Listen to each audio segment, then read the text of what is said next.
Cool. Okay. If nobody has any issues, then we will get into hypertext markup language.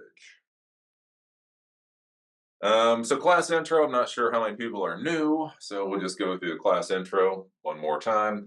Silicon Dojo. So basically, it's my idea for technology education, authorityless, gatekeeperless, free to end user, hands-on tech education that empowers students to do whatever the hell it is that you think is important. I've been doing tech education, video tech education since 2009 at this point, and one of the things that I became fascinated with back in about 2012 is this idea that I could provide high quality technology education to basically anybody who showed up using the YouTube platform. They got free education, I got paid, everybody was happy. Um, that was until YouTube went down the toilet. So now I'm trying to figure out a different way of doing things. And so basically, again, my thought here is, what if high quality technology education was basically as accessible as running water? What would that do for the world? That's my question. Free to end user is not actually free. We don't have advertisers. Nobody's coming to me to sponsor these things for some damn reason. So, anyways, there is a donor box account. I'm going to start putting links. I haven't put the links up yet on many of these things. But if you go to donorbox.org/etcg, there's a Silicon Dojo little place for you to throw a couple of dollars in. That the whole idea is if people who can throw some money in, throw some money in, and the people who can't don't, it still works out to being a reasonable amount of money to be able to provide these types of classes. When you're in the class, just so everybody knows, do make sure to raise your hand in Zoom. So in Zoom, raise your hand. Don't actually raise your hand. We had one class where people were raising their hands. That doesn't work. So don't do that. Let's see here. Copyright everything that we do here. So one of the products is the class that you're actually getting. The other thing is all the documentation and everything that I'm trying to create for these classes. So all of this is not just freely accessible for you to use, but if you want to use this as the basis for teaching your own classes wherever you are, feel free to do that. Tippy tap or die. Basically, at the end of these classes, we are going to have labs. So we have 3 labs today. One of the big things that I'll say is a lot of people who want to get into programming or even into technology, they have this weird idea that they can learn this through osmosis. Like they'll just sit in class, and by sitting in class, they too shall become an MCSE or a coder or whatever else. That's not really how it works. You have to learn why commas matter and why semicolons matter and what the hell a delimiter is and all that kind of stuff.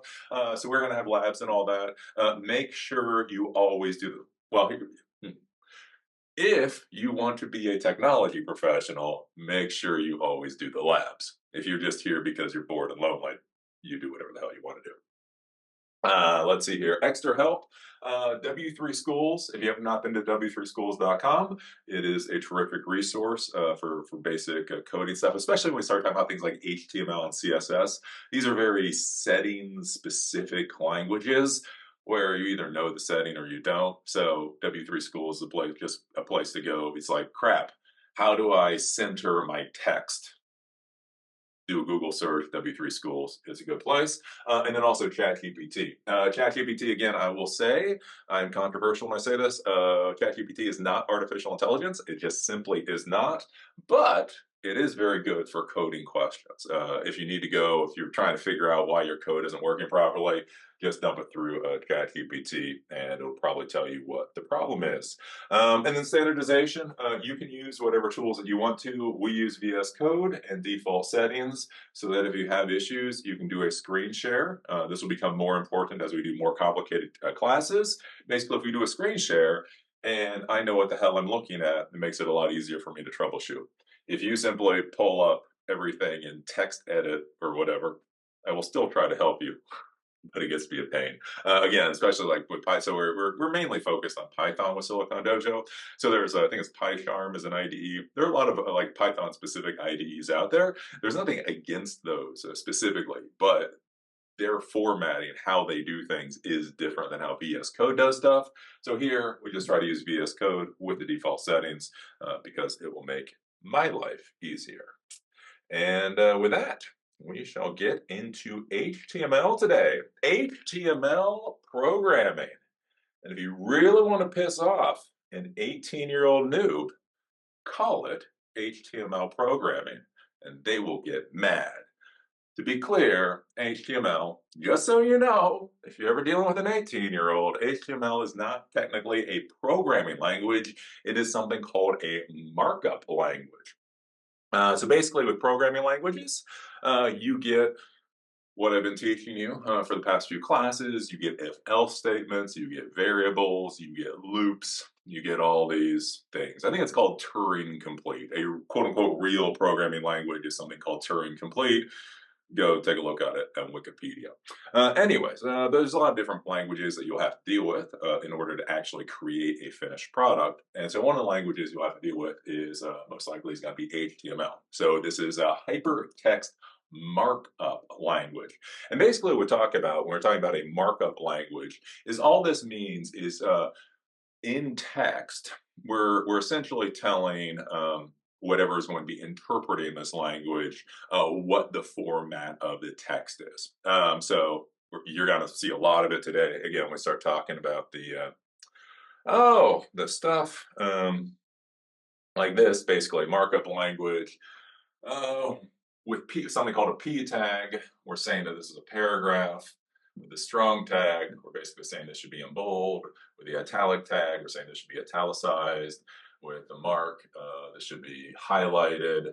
So basically, when you're talking about a markup language, what you're doing is you're using tags to tell something, whatever is interpreting this thing, what the hell it's looking at.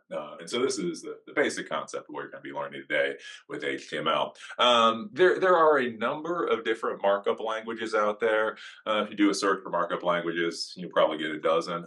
Really, there's only two that you're going to be dealing with. Really, going to be two that you're going to be dealing with in the modern world. That's going to be HTML, which looks like this, or something called XML, extensible markup language.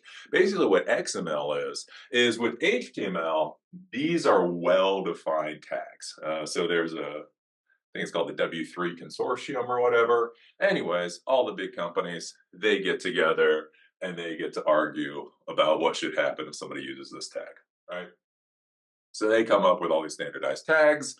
They haggle out all the highly technical specifications for how that tag should work, and then that gets implemented into Chrome or Safari or Firefox or whatever else.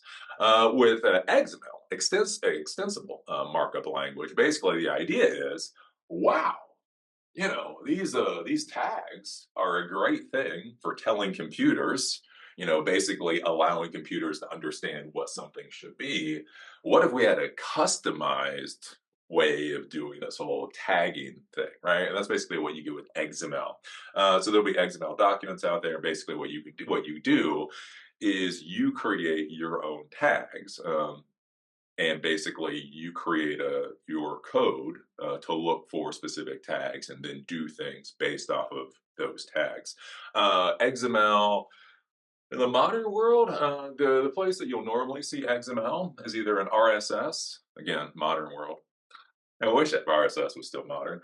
Anyways, RSS is real simple syndication or podcast. So not podcast, actually listening to podcasts, the actual podcast technology per se.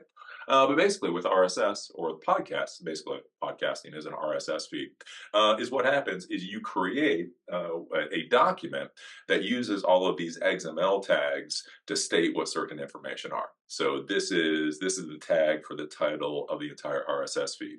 This is the title for the article. This is the date the article is published. This is the author of the article. These are tags of the article. This is a description of the article. This is the entire article itself, right? You can actually put that all within tags, and then you can have an RSS reader that can go through, be able to pull out that information, and then display it to the end user however you want.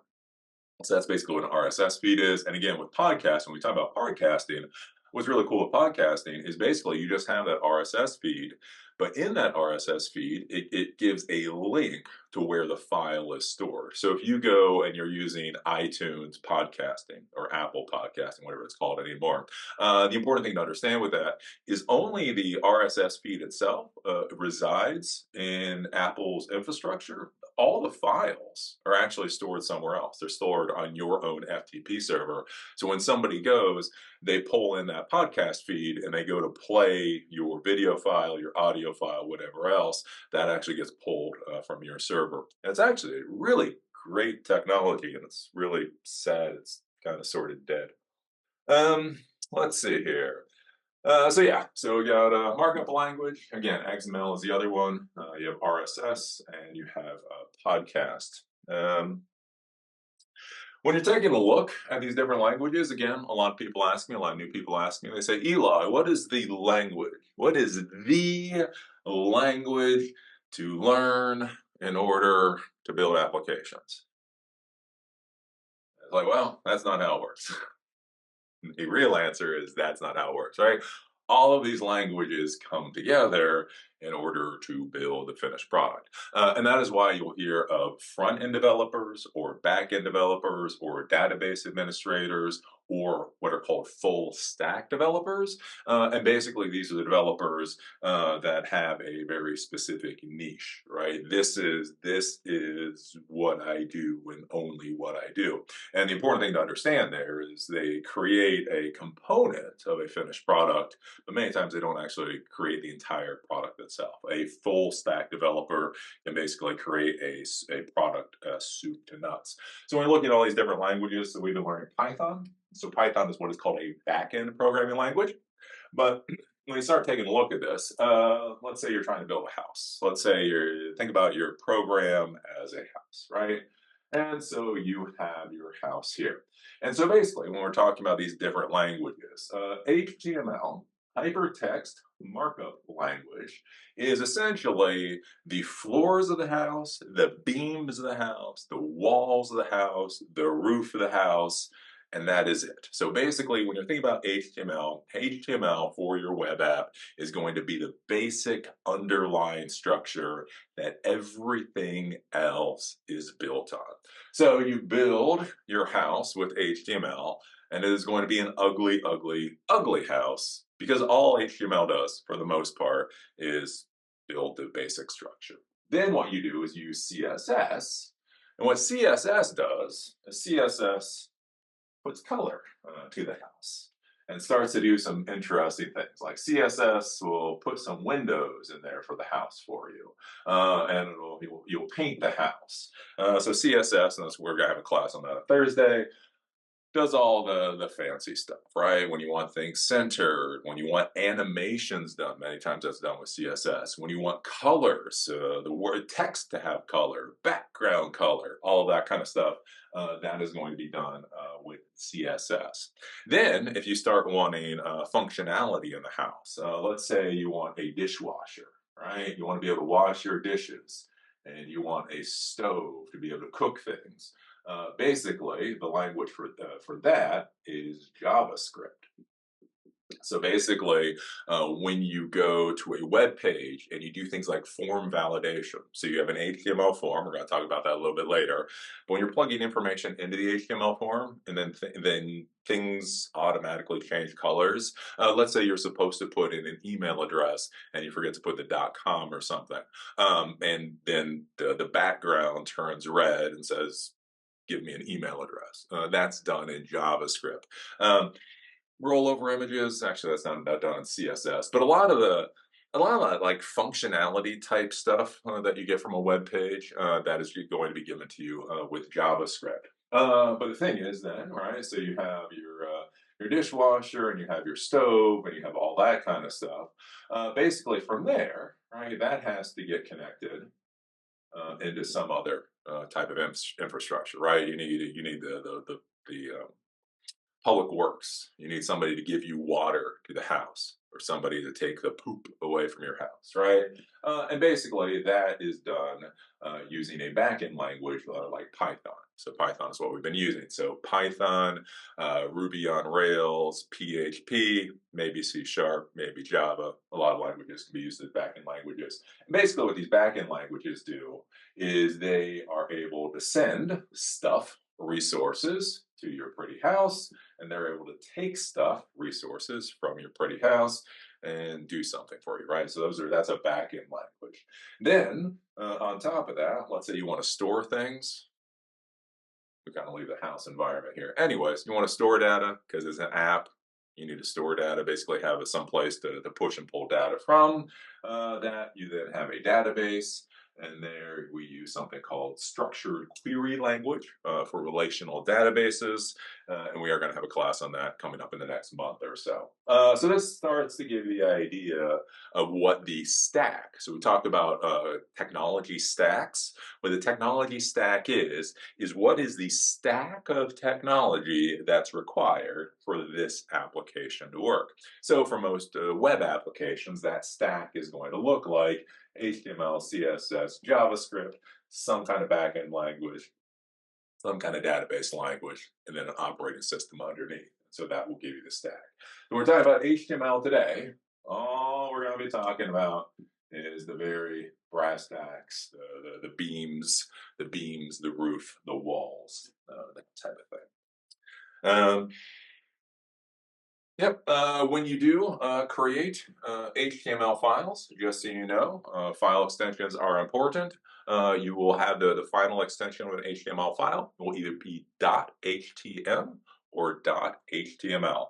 Any web browser, if you double click on it, should open it up in a web browser. So if you have, let's see here, where's my HTML intro?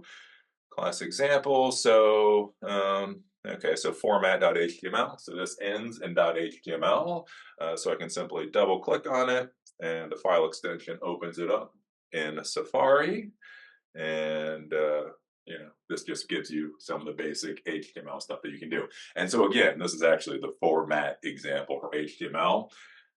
This is about the level of formatting you can do with HTML. Again, you can make something bold, you can make it italicized, you can give it a background color, you can do some other stuff, but this is about as far as you go. If you want any other kind of cool formatting, that would actually be done with CSS. Let's see here. So you'll hear about HTML4. Um, and HTML5, right? So HTML4 was around when I started doing web programming. So you go back to 20 years ago, 24 years ago. Anyways, a while ago, it was HTML4. Basically, back with HTML4, when you had web browsers and you had HTML, the technology world wasn't solidified the way that it is now. People really didn't know what technology was going to do things within web browsers. And so there was a lot of playing around, again, because basically things had not been standardized. So you had HTML, so again, to create the basics, the basic structure of your website or your web application. But then past that, people weren't really sure what they were going to use for the additional functionality. So this was back in the days. Again, if you remember the 1990s with the god awful websites, crap was blinking, stuff was moving around all the time, right? A lot of that functionality was actually built into the web browsers themselves. You used to have browser specific tags, like this specific tag would work in Internet Explorer. It wouldn't work in Netscape Navigator, the whole nine yards, because everybody was trying to figure out what the hell to do. They weren't sure about CSS. They weren't sure about JavaScript. There are all kinds of wacky languages that came, and thankfully they died. So when you're thinking about HTML4, HTML4 is just HTML, just HTML, just the tags. That's it. Nothing else. Done. Right. Well, then we get to HTML5. So HTML5 probably starts getting pushed out 2010. More and more web browsers start using HTML5. By 2020, everybody's using an HTML5 web browser, and so that's basically what everybody is on now. The important thing with HTML5 is basically with HTML5 coming out, we have standards, we have standardization. So everybody has standardized on JavaScript, everybody has standardized on CSS, everybody's standardized on HTML. And so because they're standards, they can start tying things closer and closer together and making stuff a lot more seamless. So one of the important things is with HTML4, when you had HTML4, HTML and JavaScript are two entirely separate things that you kind of duct tape together and prayed would work worth a damn. With HTML5, they really brought HTML and JavaScript really closely together in the web browsers so that you can do a lot of cool stuff with JavaScript relatively easily for when you're going to be building web applications. One of the things with that is what are called HTML5 APIs. So this is really cool, right? So one of the weird things we have going on in the modern world is everybody wants to create native applications. So when we talk about native applications, that means an iOS application or an Android app built for that smartphone, and basically gets installed, goes to the App Store, and the whole nine yards. What a lot of people don't realize, though, is with HTML5 APIs, these are basically APIs built into the web browser that you can access literally through JavaScript and do things with. So you have the ability to look at what the battery level is. So your smartphone app, a web-based smartphone app can actually see what your battery level is. It can deal with things like Bluetooth. It can deal with things like geolocation. So there's a geolocation API that is able to pull your location using the GPS on your phone if you're trying to do something, right? A gamepad API. So we'll be doing more with this in the future, but you can actually create a little app and have a video game controller, like literally a PS4, PS5 type controller connected to your computer or to your phone. And using the HTML5 API, you can actually control that web app using the gamepad. So there's a whole bunch of this stuff in here. Again, we'll have a class on it later, but I'm just trying to scroll through here to show you all of the options you actually have available using these HTML5 APIs, which are really cool. And this is one of the things that came out with HTML5 is this really close integration with JavaScript, the web browser, and the whole nine yards. Let's see here. Extensions and capitalization. Okay, so the extension is going to be .htm or .html. Okay, so capitalization in HTML does not matter. So when we're looking at this stuff, whether this is a lowercase p tag or an uppercase p tag, that does not matter as far as HTML is concerned. Here's the thing, again, it doesn't matter what technically works. What matters is how much shit you're going to get from the other people on your development team. Just so you know, and I'll put it out there, if you capitalize your tags, you're officially a boomer. You're officially a boomer. So even though capitalization doesn't matter, again, this is one of the things that's very difficult with being an old time tech person. Again, doing tech since 1996, is so many times things change, not for technical reasons, just because of style. And then you keep doing what you were trying to do 20 years ago, and it's no longer what the cool kids do. So back in the day, whenever we were doing tags would always be uppercase. I guess it was probably a lot easier because again, we weren't using VS Code. I remember when IDEs like actually cost real money. So I don't know, maybe it was because we were using Notepad or whatever in order to do this stuff. Having capitalized tags was just easier to take a look at, right? So we have an H1 tag, close the H1 tag, and that's uppercase. That is what the boomers do. If you want to be a boomer, do it all uppercase. What the cool kids do nowadays is they do everything lowercase. So lowercase h1, lowercase h1, they do it. Again, this is just a styling thing. We've talked about that before, the difference between syntax. So syntax is the actual tag itself that you do have to do properly. And then there's style. Have fun with that. Have fun with that. Again, my advice to you is peer pressure. Peer pressure. Succumb to peer pressure. Anyways, capitalization may not matter. May matter for the operating system for things like hyperlinks, images, and any other linking. So again, remember when we started talking about this stack. we got to deal with a lot of stuff in here. And one of the layers of the stack, so that's still in thing, yep, is your OS, right? So some of you use Windows, and some of you use Mac, and some of you guys use Linux, right? And so one of the things is so the tags inside HTML doesn't matter. But you are with HTML going to be linking to things, right? So everything in HTML is just going to be text. It's just literally going to be text. And then you link to things to bring that into your multimedia document. Well, when you go to link to things, right, then you're going to have the operating system. Basically, you're going to be giving the link, that address. You're going to be giving that address to the operating system to say, hey, give me this resource. Well, here's the thing. Depending on the operating system you're dealing with, Windows in general doesn't care about capitalization. So you can screw with the capitalization in your link and Windows won't care. Linux will care. Mac may or may not care. That is something that you just have to consider when you're doing things. So the operating system does care about capitalization, even though HTML doesn't.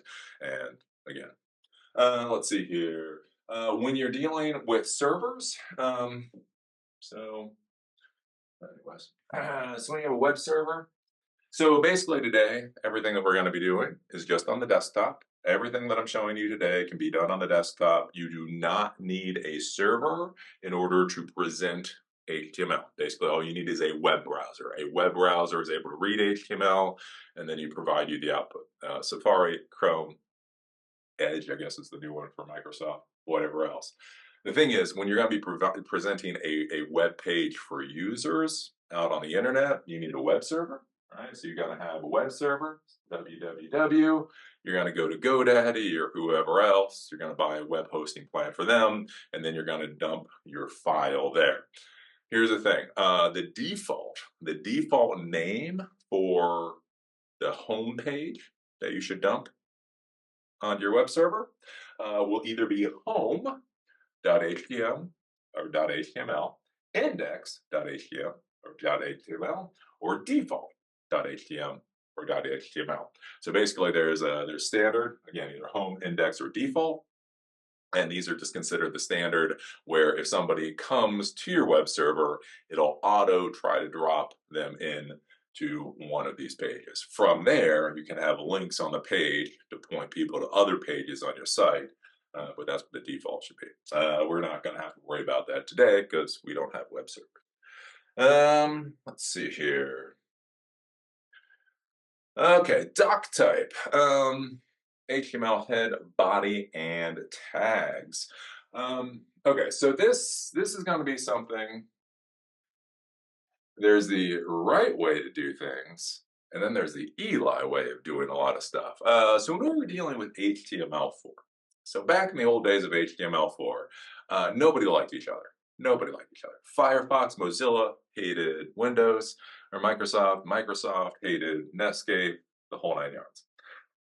So they weren't helping anybody else out. So you really needed to define what the hell your document looked like so that it would work properly, because everybody was just being a bitchy bitch back in the days. The important thing to understand with HTML5 is at this point in time, you don't have to really worry about it so much. You have to use the basic tags, P tags, H tags, SRC tags. We'll talk about those in a bit. But the rest of the layout isn't so important. But if you're going to be taking a class, or if you're going to be putting stuff into a production environment, you probably should make sure it looks appropriate. And so that's where we use the document type. We open an HTML tag, we open a head tag, we open a body tag, and I'll show you that with the page format. So this is page format. And again, most of this you do not have to actually do. It's just for best practices.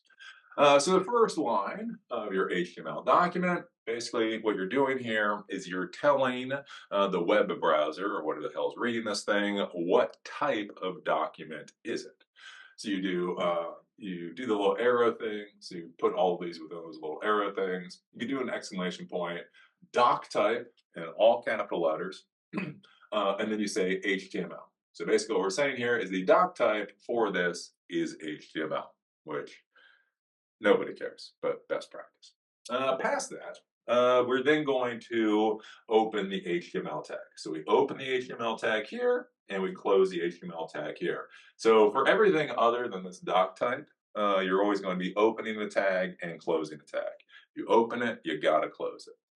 So we open the HTML tag here, and we close it down here to say everything in between is going to be HTML. From here, we then have the head. So basically what the head is kind of like environment variables. So if you're dealing with other programming languages, especially something like Arduino, right, you create all these environment variables. That's not actually run in the script itself. Nobody actually sees it, but it sets everything up. That's basically what we're talking about with the head here. So here there's some metadata information that you can put. So back in the days, you could put tags and that type of thing up here. The meta thing, and I'll show you that I use a lot, is there's a meta tag for auto refresh. So you can actually put a tag here to auto refresh a web page like every 5 seconds. So if you have some kind of dashboard, you can put that type of thing here. Style sheets. So again, on Thursday, we're going to do a class on CSS style sheets.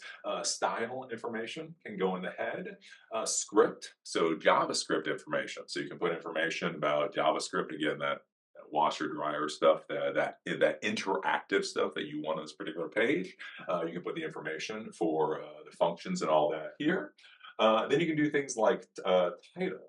So the title for a web page is basically this kind of thing up here when you take a look at it on the web page. And all of that is within the head tag. Then you come down to the body, and then the body tag is basically everything that everybody would see. So this is where you would put the H1s, the Ps, your form, any kind of whatever it is that people are going to be seeing, that will be within the body tag itself. So this is the basic layout of what an HTML document should look like if you're doing it by best practice. Let's see here. Yeah, head. So as I showed you, you can do title. So let me open that up. Oh, in my little thing, page format. So if I double click on page, so again, these are simply files that are sitting here. I can simply double click on page format, and I don't know if you can see it. So there's nothing here, right? So when we created this, there's nothing here. So I could say hello. Let me just put that there just so you can see. So I refresh. So anyway. So you can see there's a hello there. So I put hello into the body, and hello gets put out there, right? So that's with anything that's in the body. What you probably definitely can't see at this resolution is up here. So in this tab, it says My Web App, and that's the title. So just like web APIs for the Microsoft Developer Network is there, GitHub is there. Basically, these titles up here, they come from this title tag right here, the My Web App.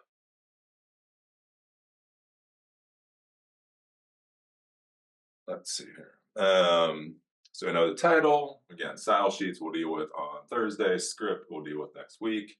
Metadata is things like to refresh content every 5 seconds, and I showed you guys all that. Then we have the H1, H2, H3, and the P tags.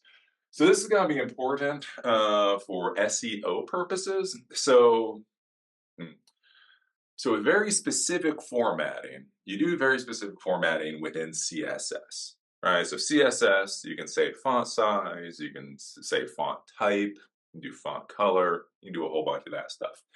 One of the things is when all this was being developed, there was that question of basically how would bots or how would spiders be able to crawl web pages and determine what's important on the web page. Again, that's one of the big things to be thinking about whenever you create a script, and that script is going to be reading a document, is how is that script going to determine what the hell's going on in that document. And so that's where we have the heading tags, so H1, H2, and H3. Basically, not only are these bigger, so H1 is the biggest, H2 is smaller, H3 is smaller than that. not only are they heading tags as they're bold, but by using those heading tags, it also tells any bot that's scraping the web page that this information is most likely important to whatever is on the particular web page. And then you have P tags, and all P tags are is basically the paragraph tags. So you have a heading, so you have like the main heading, and the class for today, and then under that, so that'd be H1, and then H2 would be HTML tags, and then there would be another one for forms, and another one for CSS. And then inside those will be used paragraph tags, P tags, in order to actually be able to write out all the documentation. So we go over and we take a look at this, the paragraph tag. Let me,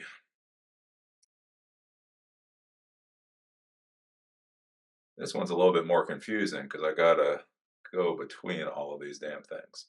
Class examples. Paragraph tag. Okay, so we're taking a look at this, right? This is what we see. So heading 1 is big, heading 2 is smaller, heading 3 is smaller, heading 4 is even smaller than that. And this is for paragraph 1, and this is paragraph. I'll show you some stuff with the HTML and VS Code, and this is paragraph 2. And so basically what this allows you to do is it does give you some basic formatting for, again, if you want things to be bold or if you want a title, but also why this is important is it also tells any bots that are going to be scanning this particular document what information is the most important. We go over, take a look at this right here. Basically, this is what we've got. So this, again, all of this is simply ASCII. It's just simply text. Literally, you can use Notepad in order to write this. You can use a text editor. Again, back in the day, that's what I used. And basically, all you have here is the tags. So we open the H1 tag, we say heading 1, we close it. H2 tag, heading 2, we close it. H3 tag, heading 3, we close it. H4 tag, heading 4, we close it. So basically, all we can do is in between here, we then simply write out whatever we want the heading to be. Then we come down here to the paragraphs, and this is something we talked about before in the class. We're talking about writing the files. One of the things you have to be thinking about is whatever is going to be reading the file, what formatting cues is it going to care about, right? And so the important thing to understand with HTML, hypertext markup language, only cares about tags. If you do anything else other than tags, it's not going to give a damn, right? So we do P tag here, we say paragraph 1, we close it. Fine, that seems fine. But look at this, we open the P tag here, we say this is a paragraph. Notice that ASCII formatting does not show up in your browser. So this is ASCII formatting here. Basically, these are slash ins. These are the next lines that I showed you before. And then we close the P tag here. And if we go over and we take a look at this, we can see that all shows up on one line. Why? Because web browsers don't give a damn about ASCII formatting. If I do basically a right click and do show page source, so when you do that, this is showing you the text that's giving you this. It'll show you in ASCII everything was written, basically how I showed you. But again, in HTML does not care about ASCII formatting. So be very, very careful with that type of thing. Let's see here. Then we're going to go down. Basic formatting. Again, so as I thought about before, you can do basic formatting with HTML without CSS. So this is going to be an important thing, especially for a lot of you folks. If you are sysadmins, network admins, if you want to build dynamic web applications, but you don't want to worry about the fancy crap, that's fine. All right, as long as you don't have to give it to an end user, who cares what colors you use? So you can do most of what you want in HTML without CSS. Just be warned though, if you're watching these videos so that you too can create the next Facebook, there's a reason that designers get paid a lot of money. There is nothing quite so hellish as getting some app that was designed by Linux administrators and then having to muddle through that horrible piece of crap product. So that is something just to be considered here. You don't have to do a lot of colors. You don't have to do a lot of fancy formatting with your web app, especially if it's just for you and your team. But you do have to think about it. Okay, if you're going to start giving this to the rest of the company, if this is going to be packaged as a product to sell, that's when you want to make things a little bit more pretty. General formatting, yeah, generally formatting should be done with CSS. But you have these different tags. So you have strong tag. Strong basically bolds things. You have I tag, makes them italics. You have mark, basically does a highlight. BR is a break line. So let's say you have a paragraph, but you want to break the line for whatever reason, put things on different lines. You can use BR to do that. And HR is basically a line that goes across. So we look at those. Let me pull this up. Um, and page format, right? Nope, not that one.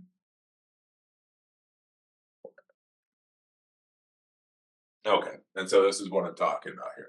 So this is strong, this is italics, this is text with important words. The BR tag breaks lines where they are. So the BR tag here, BR tag here, BR tag here. And HR gives us this line across. So if you want to separate things visually, um, yep.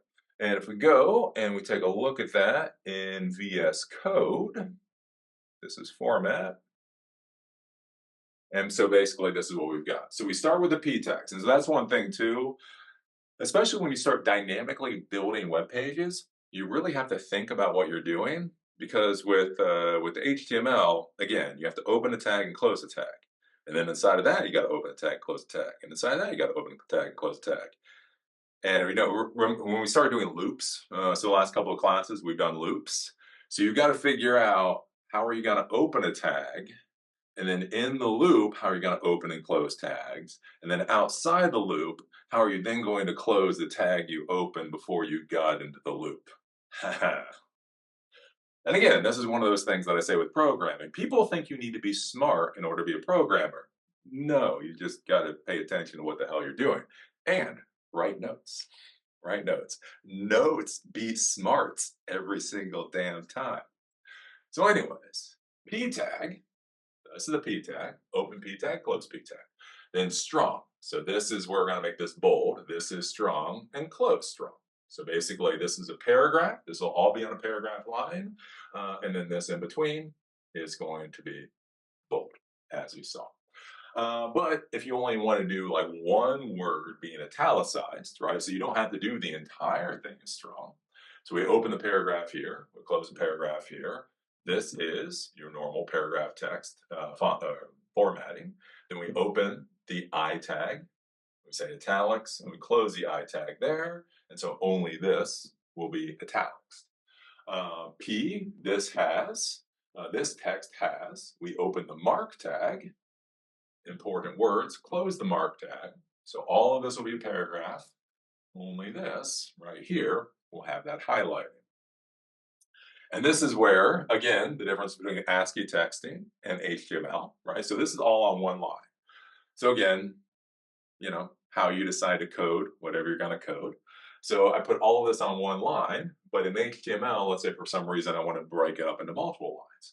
So the BR tag, I do the break, the break tag, breaks lines, BR tag, where they are.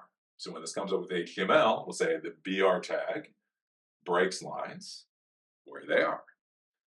Then HR just gives you a line across, the HR tag creates a line, and HR.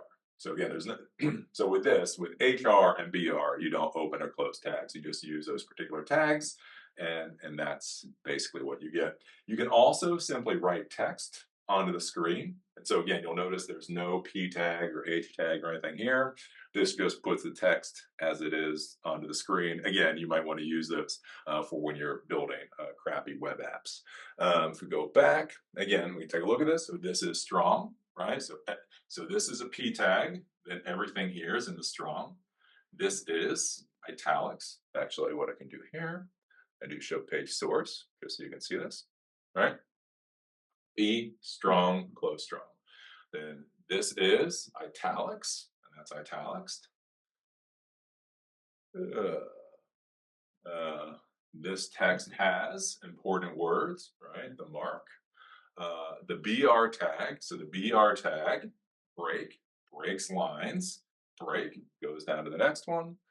And then the HRs are simply HR and HR, and we got those, right?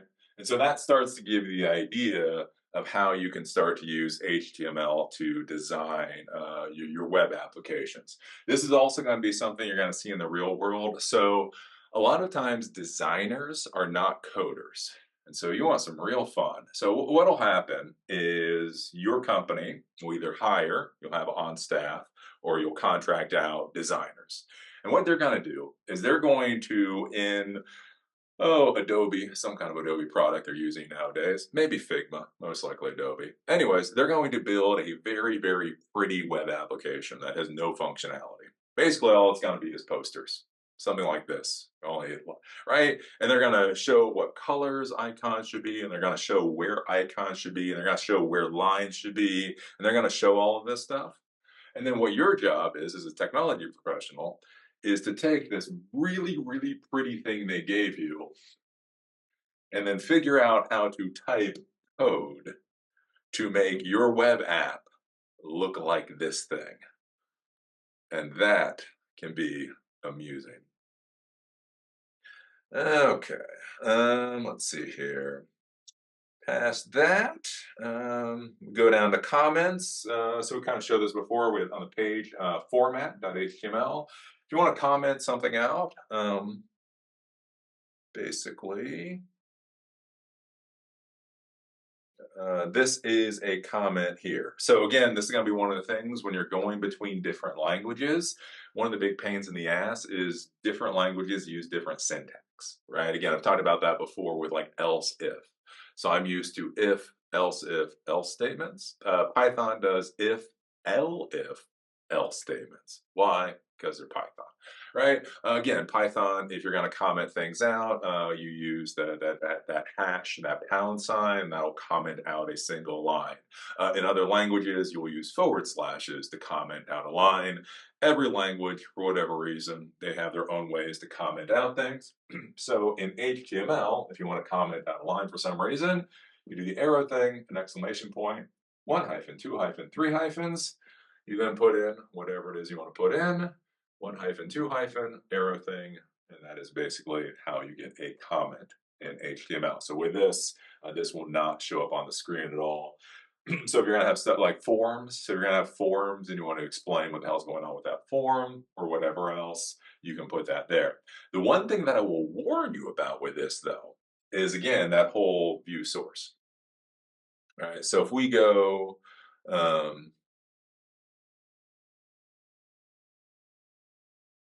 right, so we go to this page.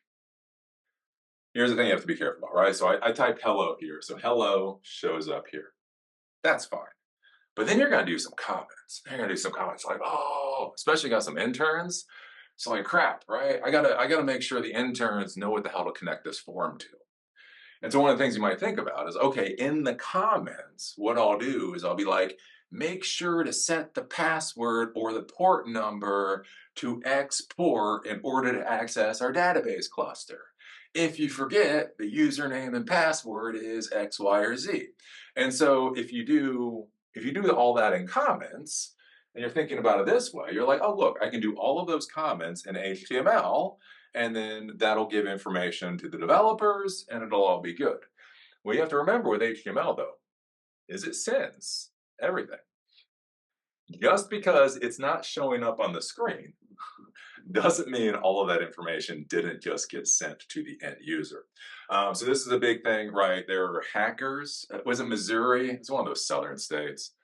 Oh, God bless. Like, again, this isn't political. It's just how stupid some people can be sometimes. There's like this Republican governor. It's like in Arkansas or something.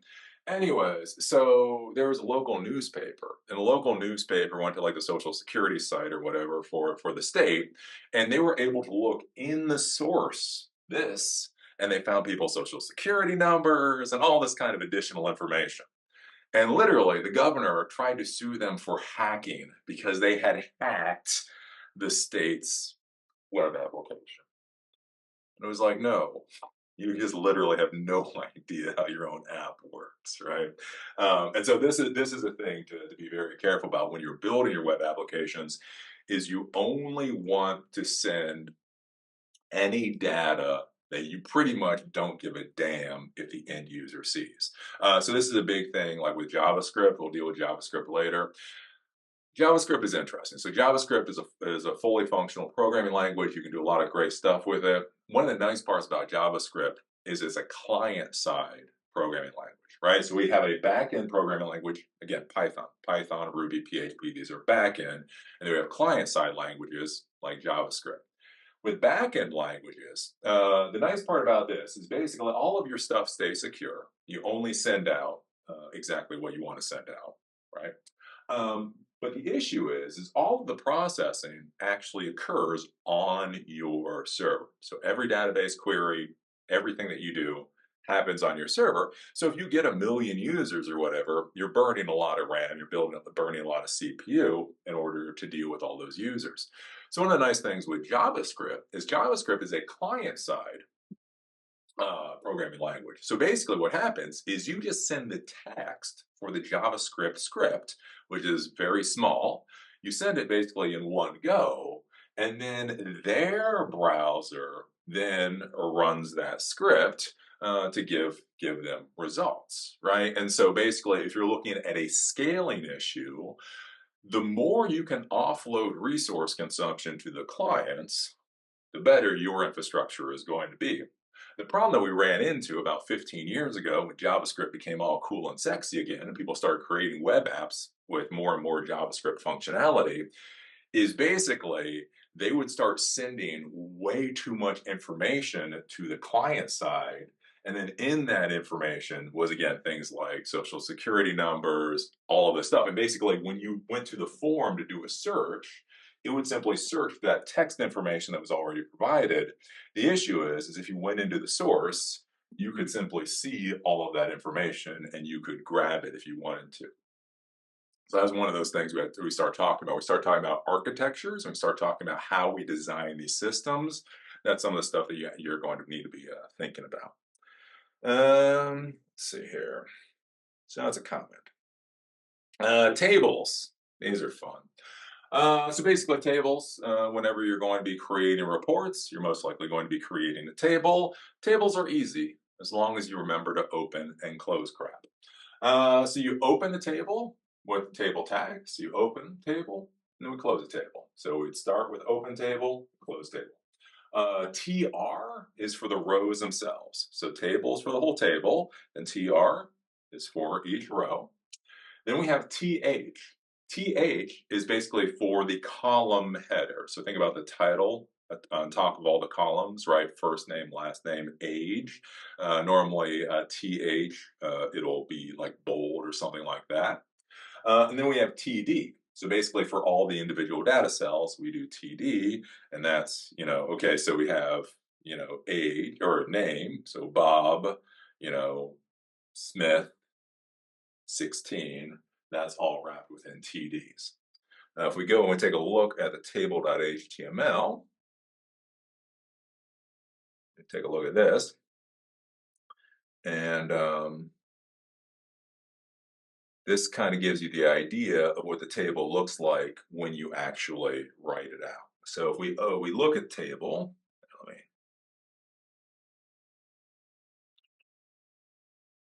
so we look at table, this is what the end result is going to be, right? So we start with table, we close table, then we do name, age, size. So TR, open TR, close TR, open TH, close TH, open TH, close TH, open TH, close TH.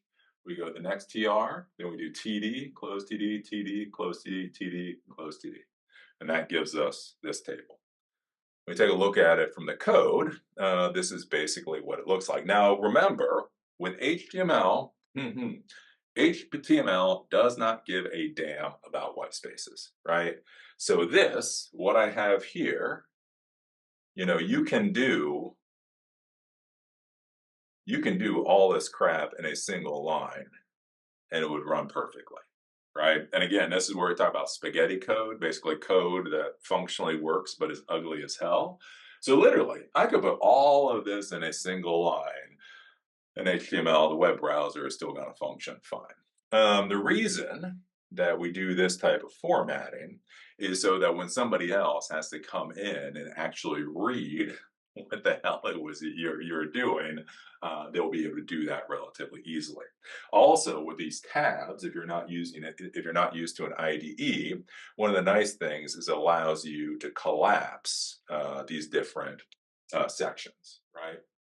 So basically, if I want to just look at the header, right, TH, I can simply open this up and go, okay, table, the first table row, close the table row, TH name, TH age, TH size. Okay, that's how it's supposed to look. I can close that. Then I can go to the next one. I can say, okay, Bob, 22 large. And that's one of the things with doing this type of formatting. Makes life a lot easier too. Oops. So if we open all these up, again, basically it's very simple here. We open the first row, TH for the heading, TH open, TH close, TH open, TH close, TH open, TH close, we close. TR, TD gives us the name, Bob, close TD. TD, age, 22, close TD, TD large, close TD. Then we close the table row. Then we come down here, open the next table row, and then do CU16 small. And so basically, we're going to be doing this in the lab today, is when you're dynamically building these web applications using Python. So you're going to go from a CSV file, you're going to pull in all the records from that CSV file, and then essentially you're going to be printing your own kind of version of this. And so that's what you need to be thinking about. It's like, okay, how am I going to open the table and close the table? Okay, how am I going to open the row and close the row? Okay, when am I going to know when to do THs, when to do TDs, and figure all that kind of stuff out. Let's see here. You have lists. So again, same thing. You have order list is basically numbers, 1, 2, 3, 4, 5, 6. You open the OL, you close the OL, and then each item in the list, you open an LI, you close an LI. If you want an unordered list, basically bullet points, you open UL, close UL. Again, each item in the list is LI. We take a look at list.html. This is all it is, right? So we want to create a list. So this is an order list, 1, 2, 3, order list, LI, close LI, LI, close LI, LI, close LI, close OL. Unordered list, LI, close, LI, close, LI, close, close UL. We go over and we take a look at what that actually looks like in a web page.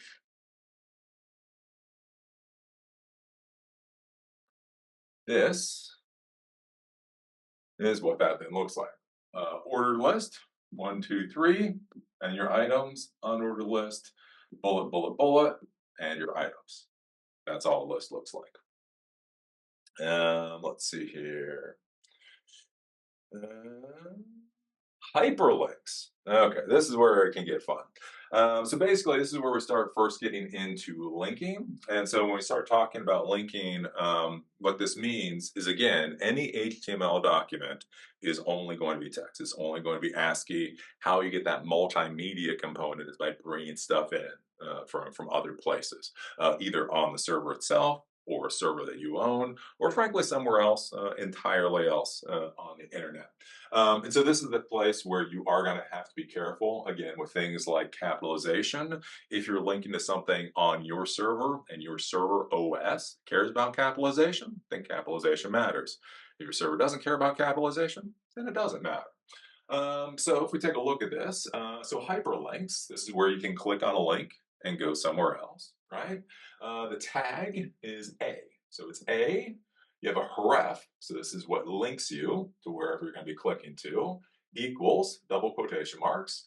So we want to go to cnn.com, HTTP, so hypertext transport protocol, www.cnn.com. So you need all of this to go to a different website. CNN.com, TacoBell.com, FoxNews.com. I don't care, but you need to put HTTP in there. You also need to be thinking about whether you need to put www or not. So most people, if they set up their web servers appropriately, whether they have www or not, it should still go to the exact same location. Some people don't have their web servers set up properly, so you do have to verify that before you set up your hyperlink. We close the little arrow thing here. We then, basically, this is the human readable. This is the link that will show up on the page. So we say CNN.com is news. I don't know. I can put whatever I want in there, any text. This is what's going to show up. So this is the link. This is what's going to show up. And then we close the A tag. So basically, this is what gives us the hyperlink. And then in here, we can put whatever we want. We could put an image link. We'll talk about images in a couple minutes. You could put a picture, basically the image link, and then that would turn that picture into a hyperlink. You could put a div. You could put a whole bunch of different stuff. We're just going to put text in. If you're trying to go to just another page on your website, so let's say you have like a directory or an index for your website, a href, here you can simply go to whatever document you're going to. So page.html, a page on your site, close. And so basically, again, if you have like home, about, prices, so you could have an about.html and a prices.html, so on and so forth, and that can be your little navigation menu to get through your site. Page.html, so if you say that, the page is in the same folder as this document, right? So I have my index.html. In that, I have a link for page.html, and it's all in the same folder. Then I can simply call page.html just by calling it. If the page that I'm going to is one level down, so let's say this document is in,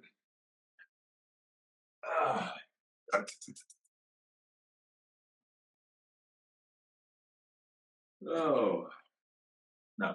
So let's say we're here. So we have index.html, right? So if we have page.html here, I can simply call page.html. But if it's down one level, down into a different folder, page.html, I don't know, let's say the pages folder, then I would have to do, let's say pages / page.html. So again, basically all this is really very basic file structure stuff. If you get confused, ask ChatGPT. Again, I'm not anti-ChatGPT. It's just not artificial intelligence. Anyways, if you want to go up one folder, so let's say you have a document that's up one folder, that's where you do dot, dot, slash, and then whatever it is. And basically what dot, dot, slash does is it takes you up one folder, and then you're able to access the page that's in that one folder. All really basic, convoluted crap, and don't worry, you'll figure it out as you do it. Let's see here. Then we can do target. Basically, you can target where the page is going to open. So if you do target equals underscore blank, what this will do is it will open the page that you're going to in a new tab. So this is one of those things like a lot of the content management systems or a lot of the companies now do to kind of screw with their metrics, right? They need good metrics. People just don't care about their site. So one of the things that they can do is that they open up pages in blank, then the original page is still open. So it's still registering as a user being on it for an amount of time as a new page opens up over top of it. And right, that's one of the ways you can screw with things. If we go over to link.html, I'll show you how this works. So this is link.html when we open it up. All right, so now did I save? Now CNN is news. Control this. Okay, so we do this. So we can see CNN.com is news, right? And I can click on that. and that will just take me to CNN.com. Again, with this, I don't need any permissions. I can just do that. I don't have to ask CNN.com to do that. Table page. So if I want to go to table page, I can click on this table page link, and that failed for some reason. Of course it did. Where the hell am I at? If let's see here, this is a link and paragraph. I can click on that, and these are failing. Okay, because that's how my day is going. Open a new tab. Anyways, that worked. And so that opened in a new tab. If we go over, we take a look at the links. Okay, yeah, we got this.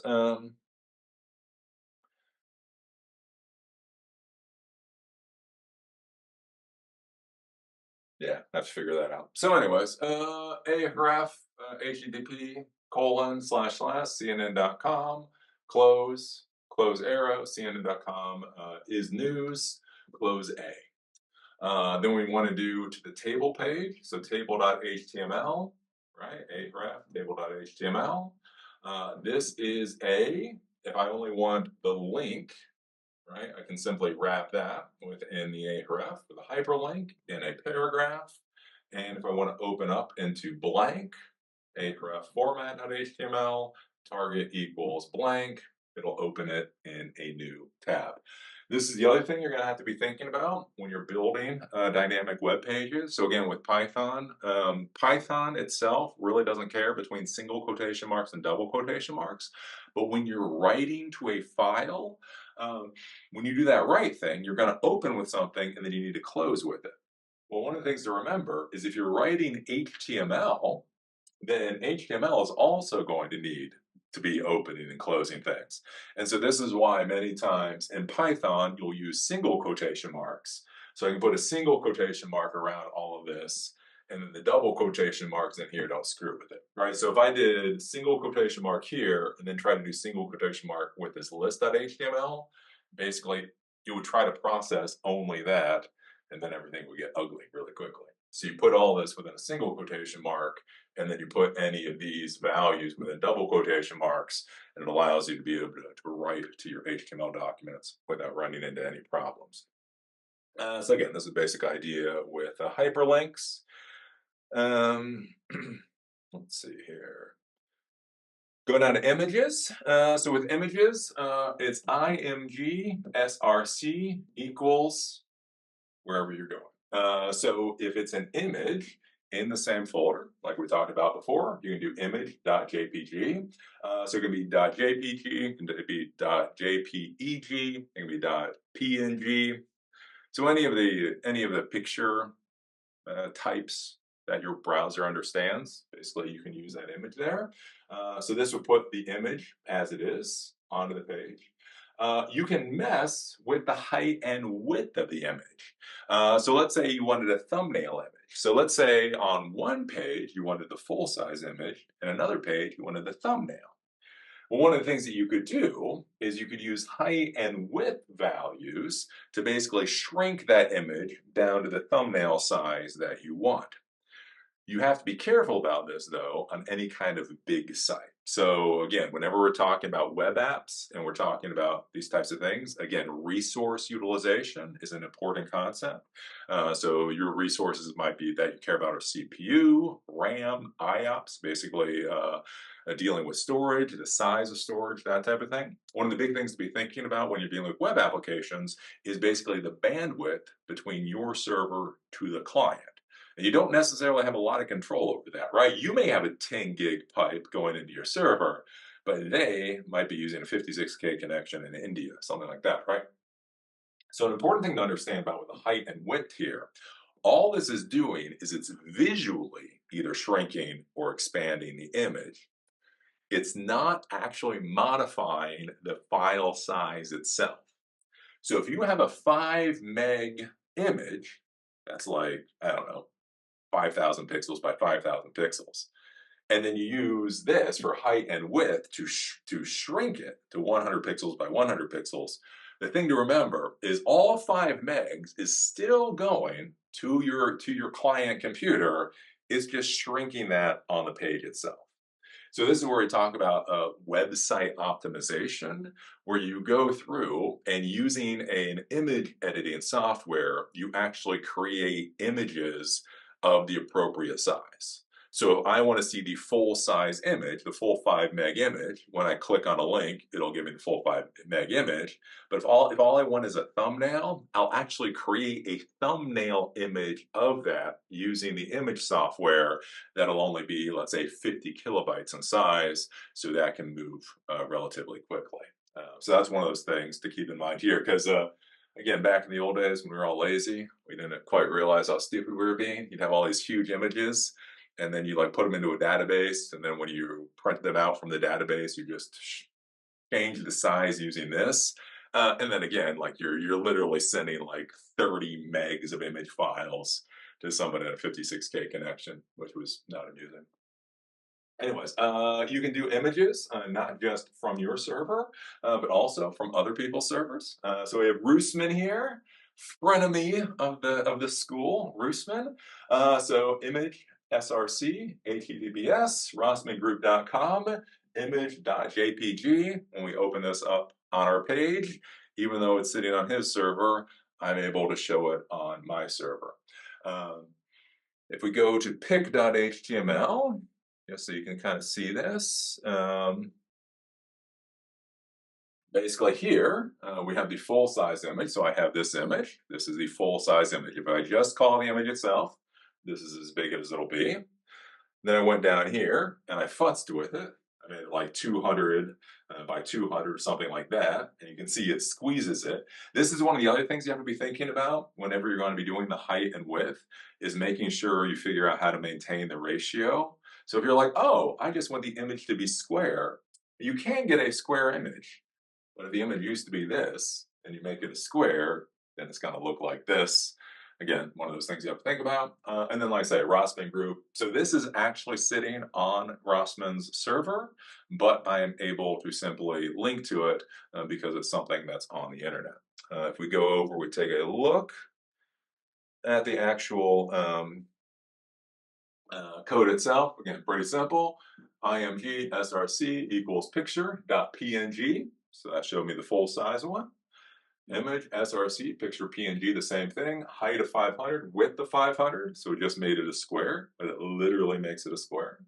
And then img src, and this is the link. So https, rossmangroup.com, WP content, uploads, 2022, 12, Rossman long, ff.png. So again, as you can see here, this link literally goes all the way back to his server.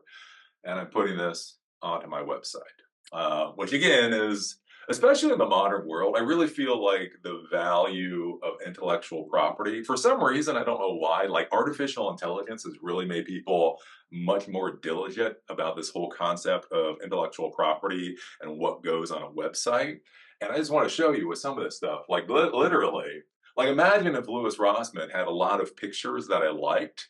I could literally create on my own website a gallery of his images, and then I could put all kinds of ads around that and try to make money off of his images. And the worst part is, when you access this image file, you're burning his resources. This doesn't affect my web server, right? When I link like this basically has no resource consumption on my web server because the user is actually getting everything off of their web server, which again is an interesting thing to be thinking about in the modern world. Let's see here. Yeah, pretty close to the end. Another couple of slides. iframe. So basically what iframes allow you to do is they allow you to open other web pages inside your web page. So this used to be really popular, again, 10, 15 years ago. You would go to a web page and you'd have all these little iframes and have like different web pages in those iframes. This can be useful for you folks, again, if you start creating things like dashboards where you're pulling in information from different apps within your own infrastructure. So let's say you have a script, and that script gets the information about CPU utilization of your servers. And you have another script and it grabs network utilization of your servers. You have another script that grabs some kind of resource utilization, right?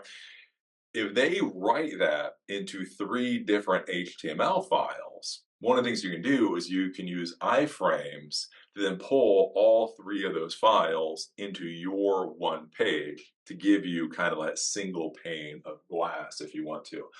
This can be important, again, especially in the real business world.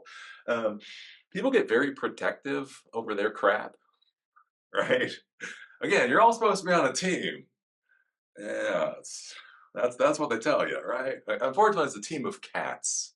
They'll talk about that. Like if you lead a team in the technology world, the old term for it used to be cat herder. You literally were just trying to herd cats in a vague direction. So one of the problems you can have is since you've got all these cats, and you have a SQL cat over here and database cat over here, right? And they don't like to play with each other, and they don't trust you. They trust nobody at all. Um, so one of the issues is you might want to be trying to create a dashboard where you access their data, right? So they have a database, right? The networking people, they have a database. All their logs get dumped into a database. And the sys people, all of their stuff, that gets dumped into a database, right? And all you want, you're like, hey, just give me read privileges on one fucking table, one table, and that's all I want. And they won't do that because they think you might be able to do something stupid with those read privileges.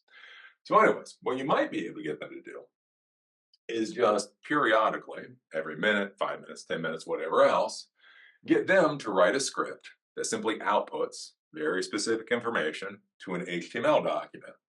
And then you can grab that HTML document and bring that into your dashboard without touching their database at all. You have 0 privileges to their database. You don't have to worry about ports to their database or anything else.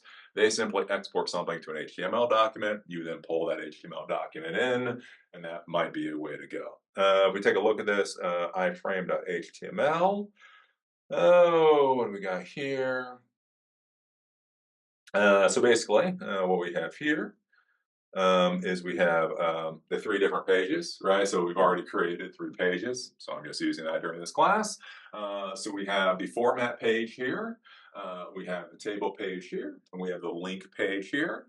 And so basically these are iframes, right? So I'm at this particular page, and within this particular page, I'm embedding these other pages. So again, I could have network utilization here and CPU utilization here, and maybe a trouble tick issue here, and that all can be on that single pane of glass that I talk about a lot. If we go over and we take a look at the iframe, again, dirt simple. You just simply say iframe, src equals basically wherever that particular document is at. So format.html, table.html, link.html. For this, whatever reason, you actually do open the iframe and close the iframe. Don't put anything in the middle though. You just do this and away you go. You can bring in web pages from other places to present onto your single pane of glass. But it does depend upon the security configurations of those other web pages. So if you try to use iframes, again, 10 years ago, especially 15 years ago, you could do a lot of cool stuff with iframes. And basically, you could grab all kinds of people's web pages, and again, basically try to direct people to your website, and you embedded their pages into your website. Shenanigans ensued. So one of the things nowadays is a lot of the web pages, the websites out there, they're actually blocking this iframe embedding capability. So you will have to play around and see what'll work. So basically, this will work just by default. So if you set up your own web server and you do this, it should work fine. But again, basically, people can try to turn on this cross-site is the cross-site scripting. Anyways, it's a cross-site thing, so they can turn it off. So that's just kind of one of those things to keep in mind. Let's see here. Past that, we have forms. So we're not going to get a lot into forms today, because with forms, you need a whole bunch of other stuff. So again, with HTML, the important thing with HTML is HTML is not Turing complete. It's not actually a full-fledged programming language. It is simply a markup language. So with HTML, you are able to create forms. You can make the forms look pretty, but when you hit the submit button, you actually have to trigger an action by some other script. Again, one of those backend languages, Python, PHP, Ruby on Rails. Basically, there is an action thing that you put in, and that sends it over there. So we take a look, so form HTML. Just show you what this looks like. So I did a crappy form here. And with this, I can put in somebody's name, right? We have it's called an option box. Option box, I can select something. Then we have radio buttons. So these are radio buttons. And then I can click the submit button. So basically, this is just a really ugly form. Again, you can design your form however you want it to look. If we go over and we take a look at this here, this is what it actually looks like.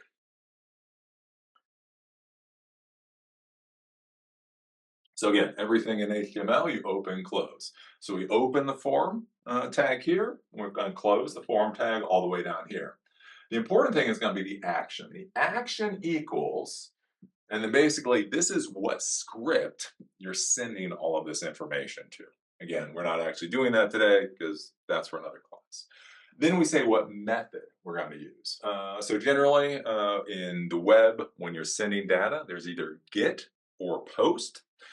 Get is the method of sending data where it's actually in the address bar, the URL, right? So basically you send data essentially through a link, and all of that is visible for anybody who wants to see it, which is generally not how you want to do things. What post does is post kind of sends it in a more secure fashion, so it's not very easy to see and actually get that information. And so we're going to simply use the method equals post. Going to do name. So that's just the text that's printed on the screen. Then we're going to say what input type it is. So we're going to say input type equals text, and then name equals whatever we're going to call this thing. So that backend language, when you click the submit button and this data goes to that backend language, basically that backend language has to know what the hell it's receiving. And so that's where these names come in. So name here is colors, name here is name, name here is option test.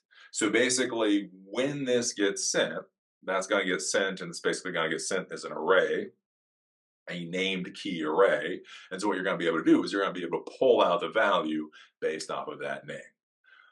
So input type equals text, name equals name, and that just gives you a text box. I use a break here, a BR, just put this on the next line. So this is the select box. So you click, you get options, name equals colors, right? Option value. So the value here, this is what's actually getting sent to your script, right? So again, one of the things we talked about before is making sure your data looks clean or is very easy for your script to deal with. So again, most likely you're going to want all of your values to be lowercase, unless there's a reason not to make them lowercase. So here, I'm just going to make the values, again, lowercase, red, blue, green, and yellow. Therefore, I know what I'm dealing with. That's the value that will be sent. This is what actually gets shown on the screen. So I have red, all capital letters, and that's what the user will see. I have B, lowercase b, uppercase LUE, that's what the user will see. Green, all lowercase ye, uppercase LL, lowercase OW, and that's what the user sees. This is what gets sent. This is what the user sees. And so that's a way, like, so you could have part numbers here. So you could have the description of the part here, large flange, I don't know, small flange, small-ish flange. And then you could just have a part number, 100564699. And so then your script is just dealing with the part number. It doesn't have to deal with what you're showing to the user. And again, that's going to be a big thing with creating web apps is there's two things that are seeing your app. There's the human that's seeing your app. So your human has to figure out what the hell you're talking about. But then there's also the script that literally has to see your app. So both of these things have to read what's going on, and so that's where you design one side for the computer to understand and one side for the human to understand. Yeah, if we go over and take a look at this, this is where you'll see green, and then again, red is all uppercase, BL, right? So this is what I see. The other stuff is what the user sees. Oops.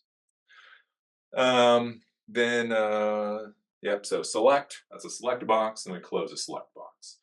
We break, and this is where we have the options. These are called radio buttons, whenever you have a dot and you can only select one ode to dots.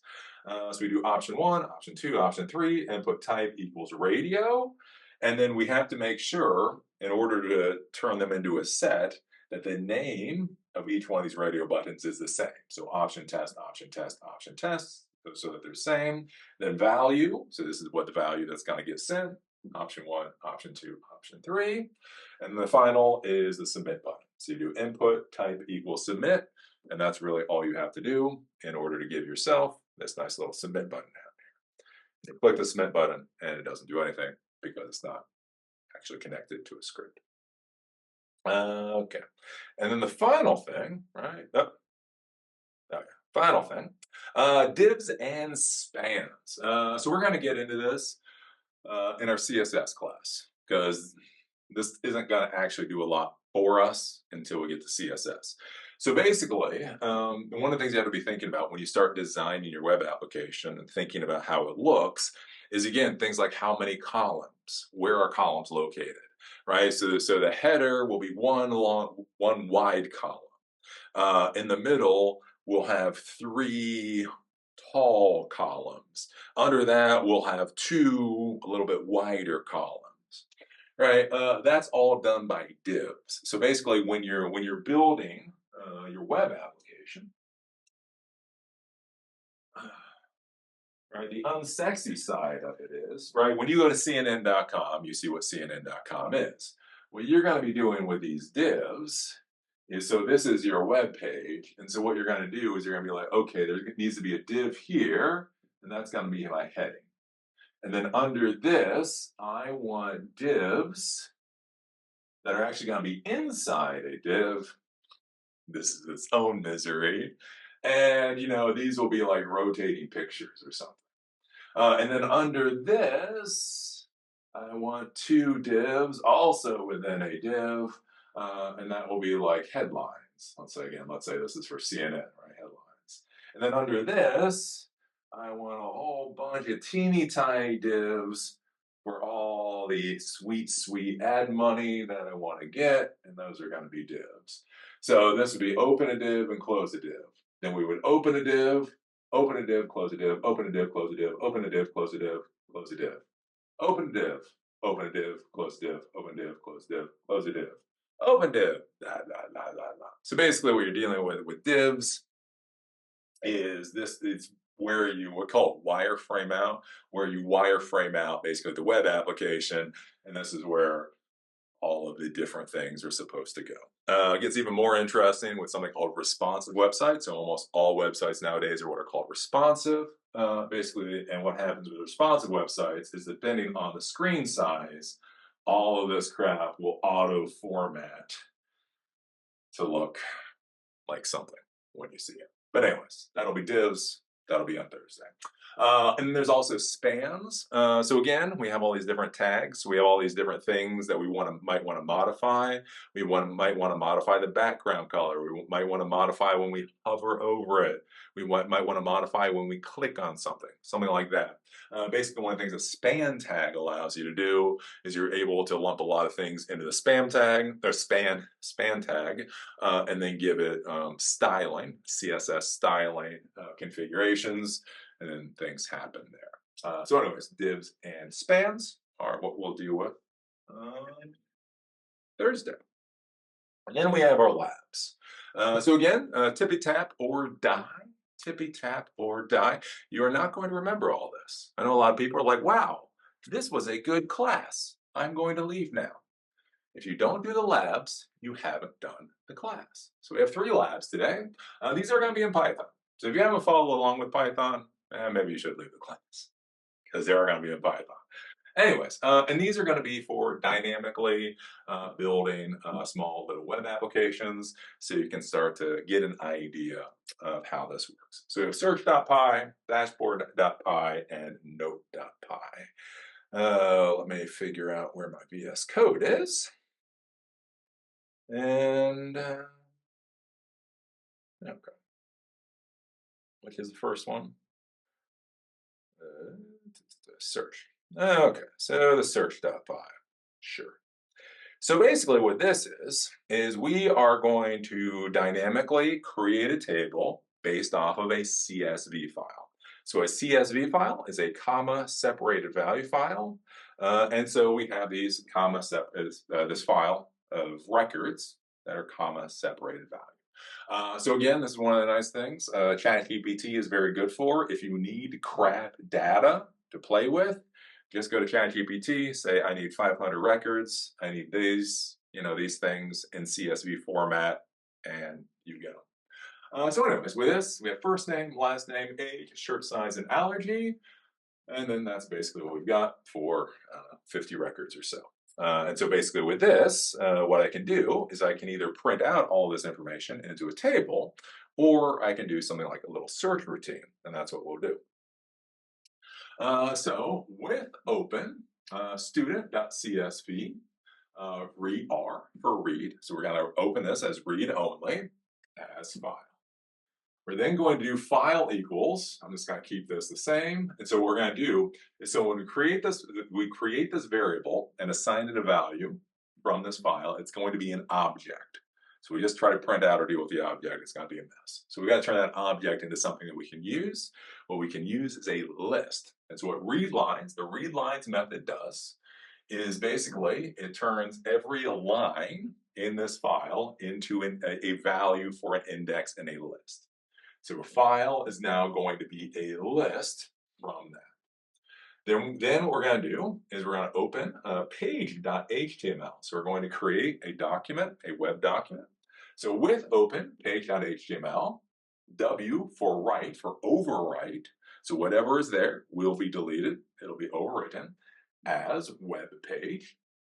We're then going to do web page.write table. And this is where HTML tags get really fun. Because remember, always got to open, and you always got to close, and you got to nest, and you got to do all that kind of stuff. So the very first thing that we're going to do is we're going to open the table tag, since we want to make it a table. Header equals file at index 0 dot split on the commas, right? So if this is a list, index 0 will be this. And so these are the header values, the column name values, right? Now, basically, with every value in this list, that is a string. So it's a full string. You can't really do a lot with a string. So what I need to do is I need to split that into its own list based off of something. Again, comma separated values. So file at index 0, I want to split that string wherever there's a comma. So each one of these things will turn into a value. So first name will be 0, last name will be 1, age 2, shirt size 3, allergy 4. And then, let's see, web page.write, tr. So we're going to open a table row. So this will open a table row. For value in header. So this is a for loop. So basically for each value in header, web page.write, f string. So we're going to do th. So th is the header. We're going to put in the value. So first name, last name, age, shirt size, allergy, and close th. So for each one, so we open the tr, and then we rip through this list and put each one of the values. And then once we're done with that, we come back out and we close the tr. So we open, we put in our values, then we close. Now to print all records. So the first thing that you're going to do is you're going to just print all records. So for line in file. So the file is still that list. We're going to start at 1. So we do this bracket 1 colon. basically says start at index value 1. So when we take a look at this, right, this is index value 0. So we don't want to deal with that because that's not actually the information we want index value 1. So don't look at this. So this is 0. This is actually 1. When we say start at 1, web page right, table row, record equals line dot split. So we're going to take a line and we're going to split it at the comma, like we did before, for value in record, right? TD value close TD. So first name, last name, age, size, allergy, and then we're going to close TR, and then we're going to loop through for every line in the file. Then all the way at the end, right, we open table, so we got to close table somewhere, so we're going to close the table here. So if I run this, I'm not going to get any response here because I didn't do any prints or whatever. And what I can do is I can go, and your default working directory is going to be in your user account. So Eli, this is my default. I can open up page.html, and we can see all those records that were in the CSV file are now in this nice table. And I can see Mitchell Jones 36, small lactose, Abbott 27, extra large pollen, so on and so forth. So now I go from a CSV file that's pretty ugly, don't really want to take a look at that, to something that's a little bit prettier. But the thing is, that's not the most useful thing in the world, right? That turns a CSV file into a table. That's pretty nice. But how do we turn this into something that's actually useful? So I close this, and what I'm going to do, uncomment that out, and comment this out. So now all of this is commented out. So what we just did is commented out. Now, what we're going to be looking for is I want anybody who has a pollen allergy. So let's say I have all these records in a CSV format, and again, maybe it's for kids. I want to know who has a peanut allergy, whatever else. For this, I'm simply doing pollen. So for line in file, starting with the first record, which is actually the second record, 1, 0 is the first, 1 is the second. Line equals line replace /n. So one of the issues when you're dealing with sometimes, so next line, so again, remember the ASCII character, what puts things on a next line is a /n. So what replace does is it's going to get rid of that /n just to make our life easier here. So replace /n with nothing. So single quotation mark, nothing, single quotation mark, we'll replace that with nothing. Basically, this is going to strip out the /n at the end. Record equals line dot split, as we did before, with a comma. If record at index 4 equals pollen, so we take a look at this, right? Index 0, index 1, index 2, index 3, index 4. So if the person has a pollen allergy, that is what we actually care about. Do play around with this with capitalization, see what works for you and see what doesn't. But anyways, if record 4 equals pollen, then we're going to write to the page. So web page write, tr, for value, we're going to write the value, we're going to close the tr, and we're going to close the table. So if I then save this and I run it, I come back here, actually I can simply do a refresh, and there we go. So now out of all that 100 or whatever records I had before, I can now pull out and I can do a report on just, whoever has the pollen allergies. This is something, right, I can take a look at. So if you think about this again in a business situation, things where this might come up is imagine you have sales agents. So you have a company, you have salespeople, tickets or some kind of contact comes in for specific salespeople, or there's things about specific salespeople. If those come in a CSV file, one of the things you could do is basically you could search for each salesperson, and then do something about either print off a sheet, maybe something like a lead sheet for each one of those salespeople, or again, with some other functionality, basically send off an email using something like an API to say, okay, this is a CSV file that we have. Here's everything that pertains to you, and send that off as an email or print it out or whatever else. So this gives you, again, a little bit of basic functionality. Let's see here. Then from that, we have the dashboard.py. One of the things I like doing for applications is network testing, network dashboards. We're going to deal with this once we start dealing with the OS module coming up. Because one of the things that you want when you're dealing with things is being able to deal with like dynamic information. Because if you have dynamic information, then you can make sure it's actually changing, right? Because sometimes you're supposed to be testing dynamic information, but you actually statically configure things. And so your dynamic app is actually a static app and everything kind of goes to hell. So anyways, I like doing network applications, network testing applications, because it actually gives you live data to deal with. So this is kind of a simulation for that kind of live data. Let's see here. Um, Okay, so with this, we're going to do a random from the random module. We're going to import rand int. From time, we're going to import sleep. Let me kind of actually show you what this is going to look like when it's running, just so you have an idea. So when this is running, it is going to look like this. So it's basically like an up-down dashboard. Depending upon the value that comes in, the background color is either going to be green for good, yellow for who the hell knows, and red for bad.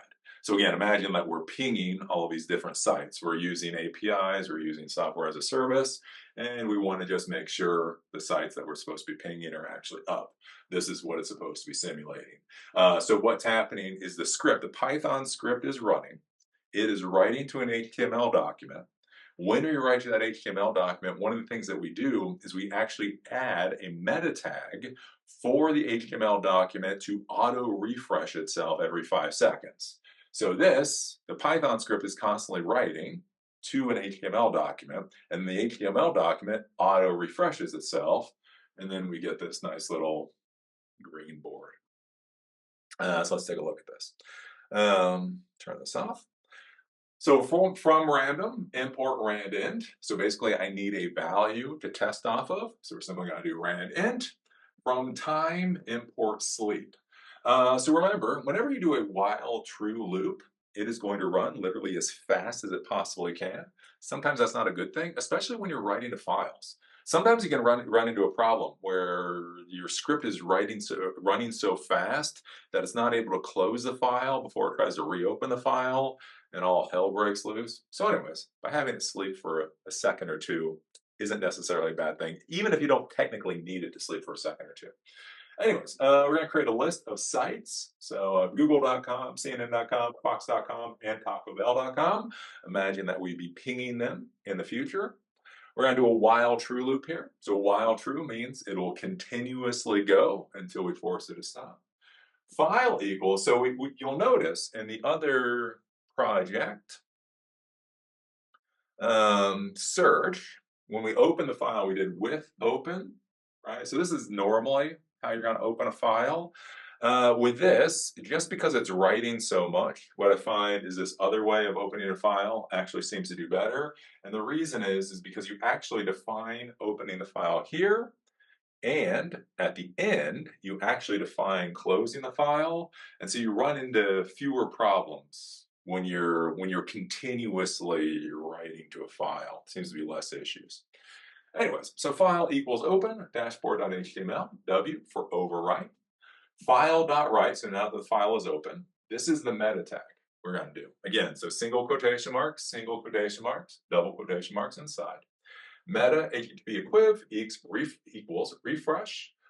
Content equals 5 seconds. So this tells the web page to refresh itself every 5 seconds. File.write h1 tag up down dashboard close h1 tag. Then we come down here. for host in site, so that site list for each one of the hosts. Condition equals a random between 0 to 2, 0, 1, or 2, so 3 values. If condition equals 0, color equals red. If condition equals 1, color equals yellow, else color equals green. We come down here, so we're going to print out on the screen just for troubleshooting. So this is going to print down here the host and then the color. I do this just to verify it's doing what the hell it's supposed to be doing. And then we're going to do file.write f string p tag. So this is CSS. This right here is actually CSS, and so we'll deal with it more on Thursday, but got to do something here. So style equals background hyphen color colon the value for color. Semicolon closes a CSS property, double quotation marks. Then we put the host. So basically that's a host name, Google, Fox, CNN. Then we close the p tag and then do a next line there. And then we do a file.close and then we sleep for 2 seconds. So basically as we go through this, we go write the meta tag, we write the title, we then loop through, and for each one of those loops, we check the condition. Depending on the condition, the color will change for that particular host. And then the important thing is to remember with this type of dealing with a file that you actually close the file down here, and we have it sleep for 2 seconds so things don't get mucked up. When I run it, so you'll notice here, so google.com green, cnn.com red, Fox yellow, Taco Bell red. So this is just giving me some troubleshooting to verify it's doing what it's supposed to. And then when I come back here, it is now giving me a nice little light show. So that's it. Okay. And then the final one is the note. Okay. So for this one, basically what we're going to be doing is we're going to be creating a little note-taking app. So I'm going to go on this. So it's going to ask me for a note here, and I can say teaching class. And then I hit enter, and ask me for another note, and I can say typing stuff, and then I keep going, more blah. Anyways, as that's going, what I can do is I can come here, and I have a note-app.html. I can open this up, and this basically gives me my little note app. So note app is a title. And then this is just a table. This gives me a pretty ugly timestamp, but just to give you an idea what a timestamp looks like. And teaching stuff, and typing stuff, and more. So this is a way that you could create an app where at the command line, you can be typing things in, and then it's actually outputting that into a format that somebody could read with a web browser. With this, let's close this. So from datetime, import datetime, this is going to be for the timestamp. While true, this allows us to continuously loop through. Note equals input note. So this is the input function where it asks for a note. That's what that does. Timestamp equals datetime function now. So basically it's going to give me the timestamp for now. With open, note.csv, A for append, as file, file.write, timestamp hyphen note /in. So basically what this is going to be doing is this is actually going to be writing to a CSV file. So we have this note CSV file here, and we're using this for the data store.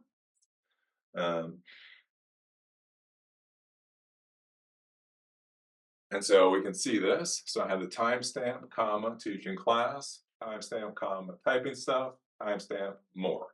Right? So basically this allows me to have a data store of some sort. Again, when we talk about data stores, it could be databases, it could be text files, it could be CSV files, someplace that you're actually going to be dumping things.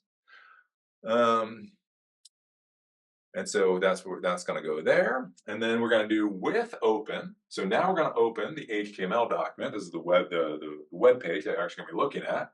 We're going to do overwrite. So this way we can create a page that rewrites itself without deleting the data that we already put into it. So note-app HTML as app. So that's what we're going to be dealing with. So app.write, note app. H1 tag node app /in. app.write table. So you got to open the table with open note.csv. So that file I showed you, read r as data, data equals read lines. So we take that file in, we read all the lines. For record in data, we're going to split that record.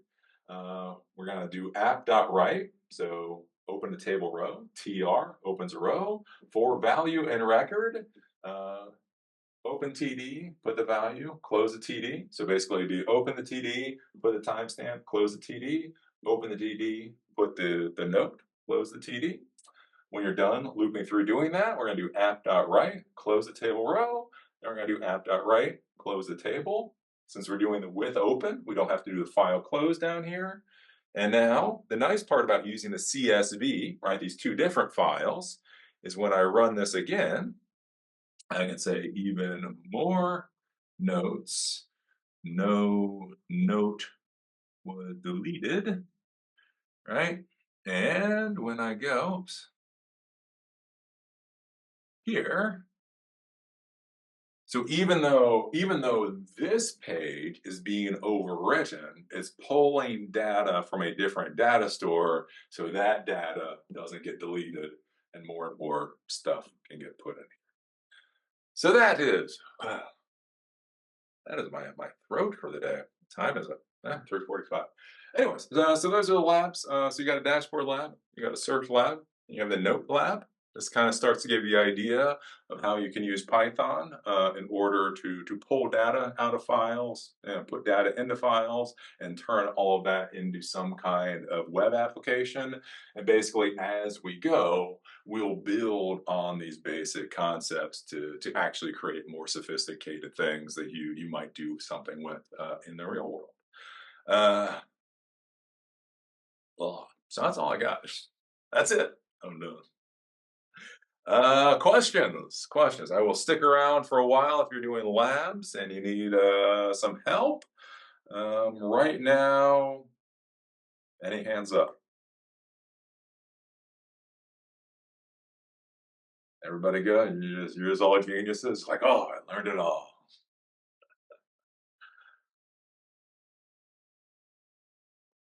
Dun-dun-dun.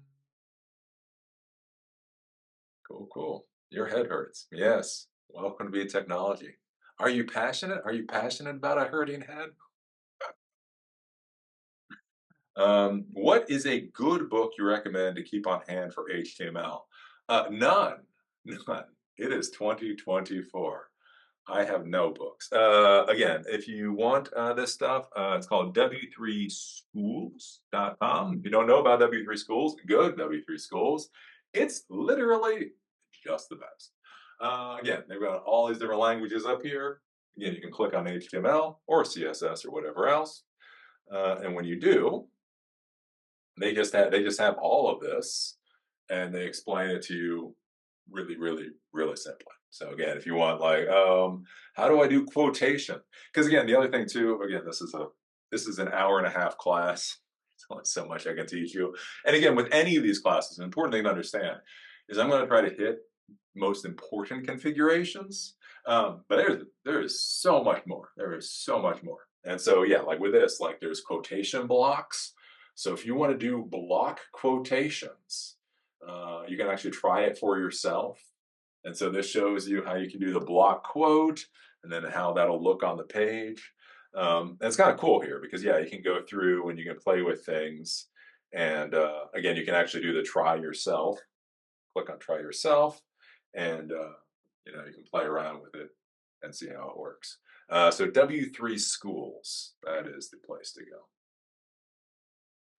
go. I'll start with the tippity tappity. You start with the tippity tappity. It's all fun and games until you tippity tappity. Anybody can do this until they start doing it. Let's see here in the comments section. Oops. So what time is it? All right, I'll give you about 20 minutes. So I will be in and out. If you have a question in the thing, raise your hand and I will try to answer. Again, we can also do screen share too. So if it's totally goofing up on you, we can share the screen and see what the problems are.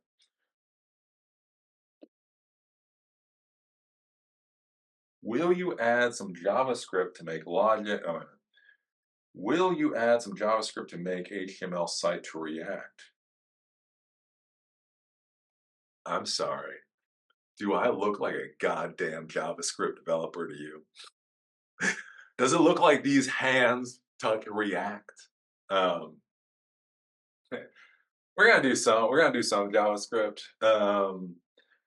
Again, the lesson I learned a long time ago. I was working at a pizza shop. I was in Seattle. I was working at this pizza shop, and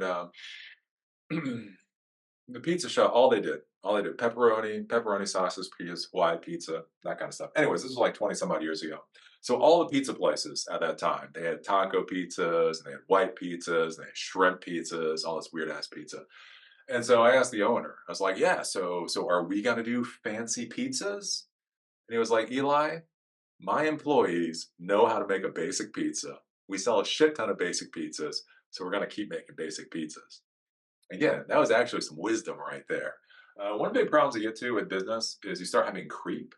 You start trying to do too many goddamn things, and then you fail at all of them. And so, eh,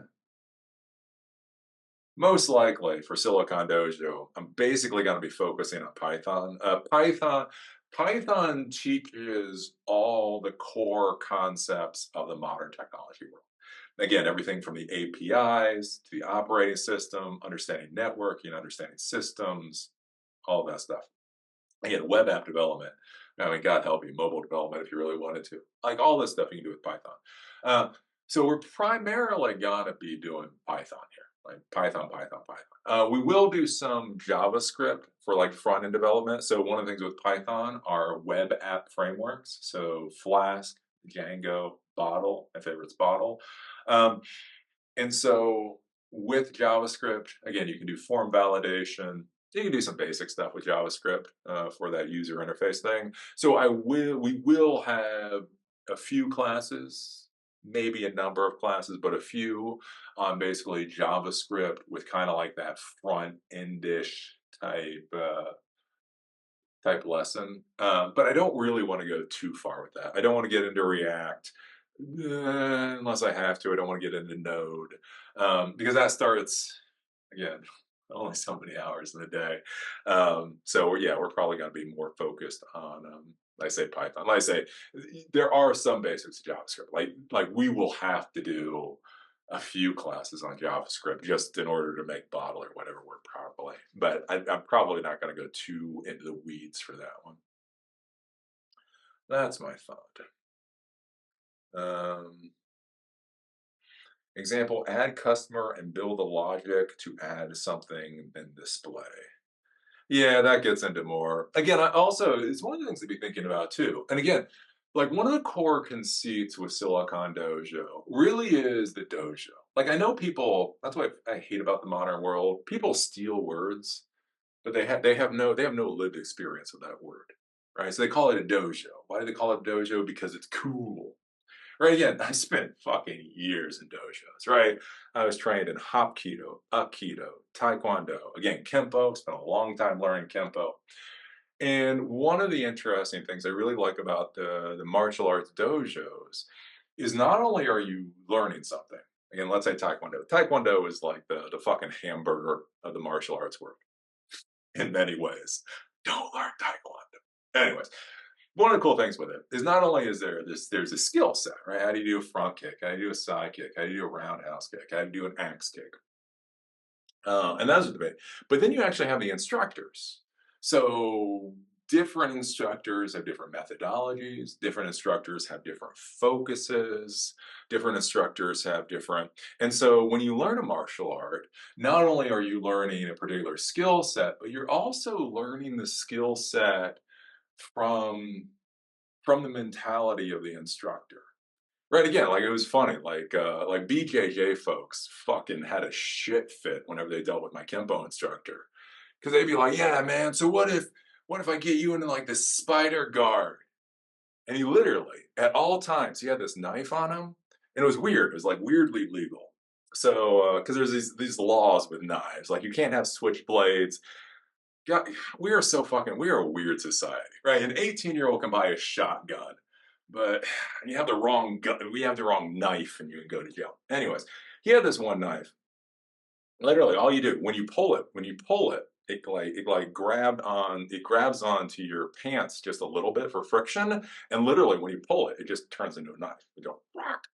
And so basically, whenever you'd be like, "Shink, I got you," and like all the guys are like, "Oh my god, what the fuck?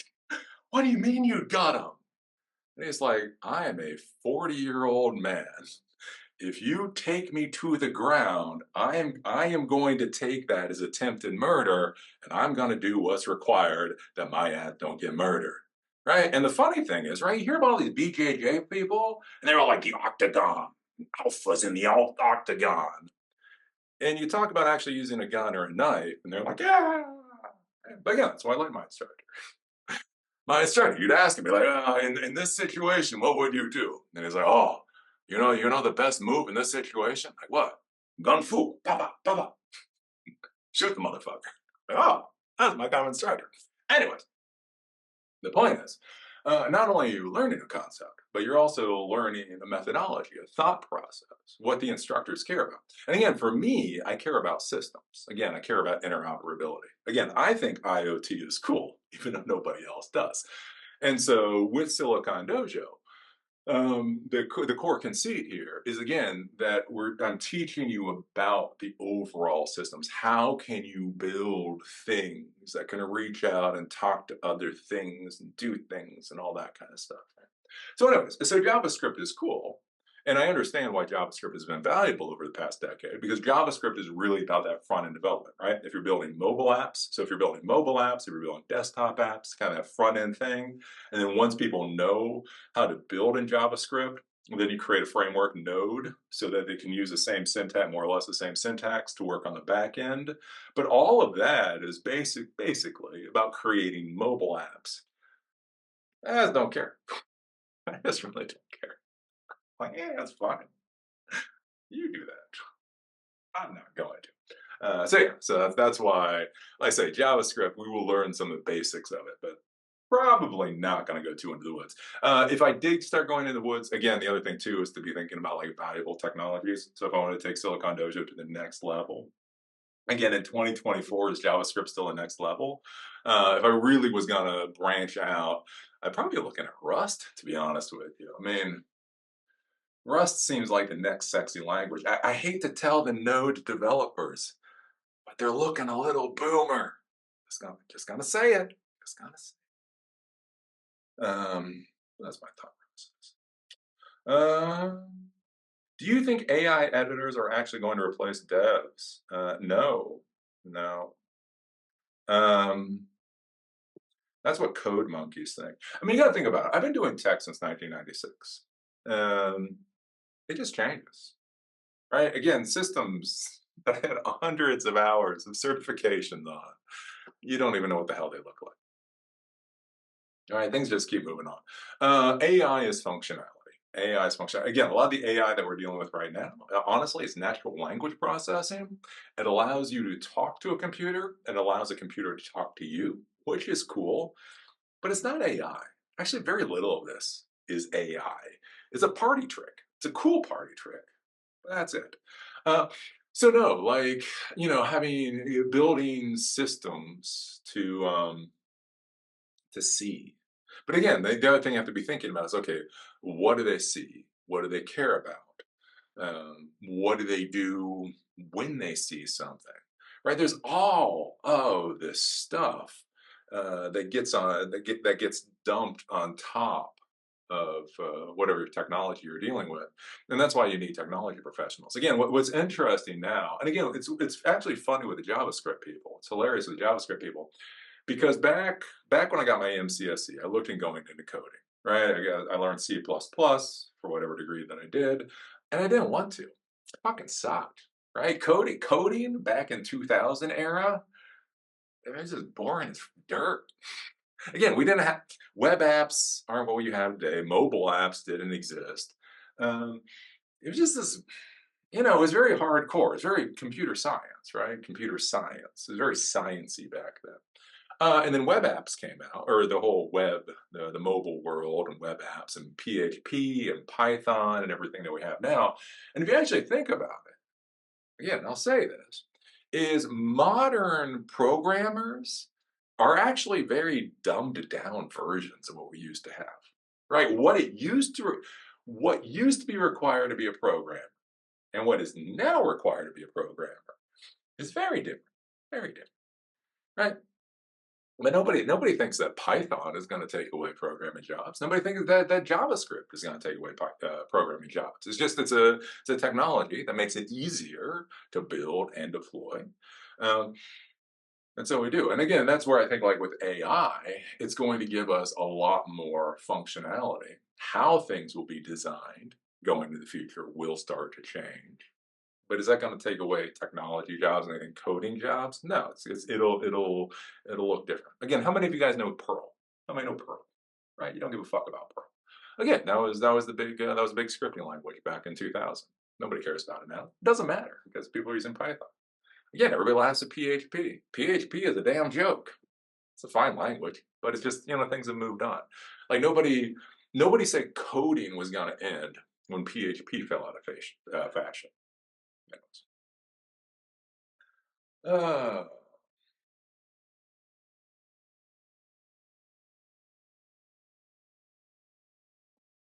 those hands are ones that mold Django.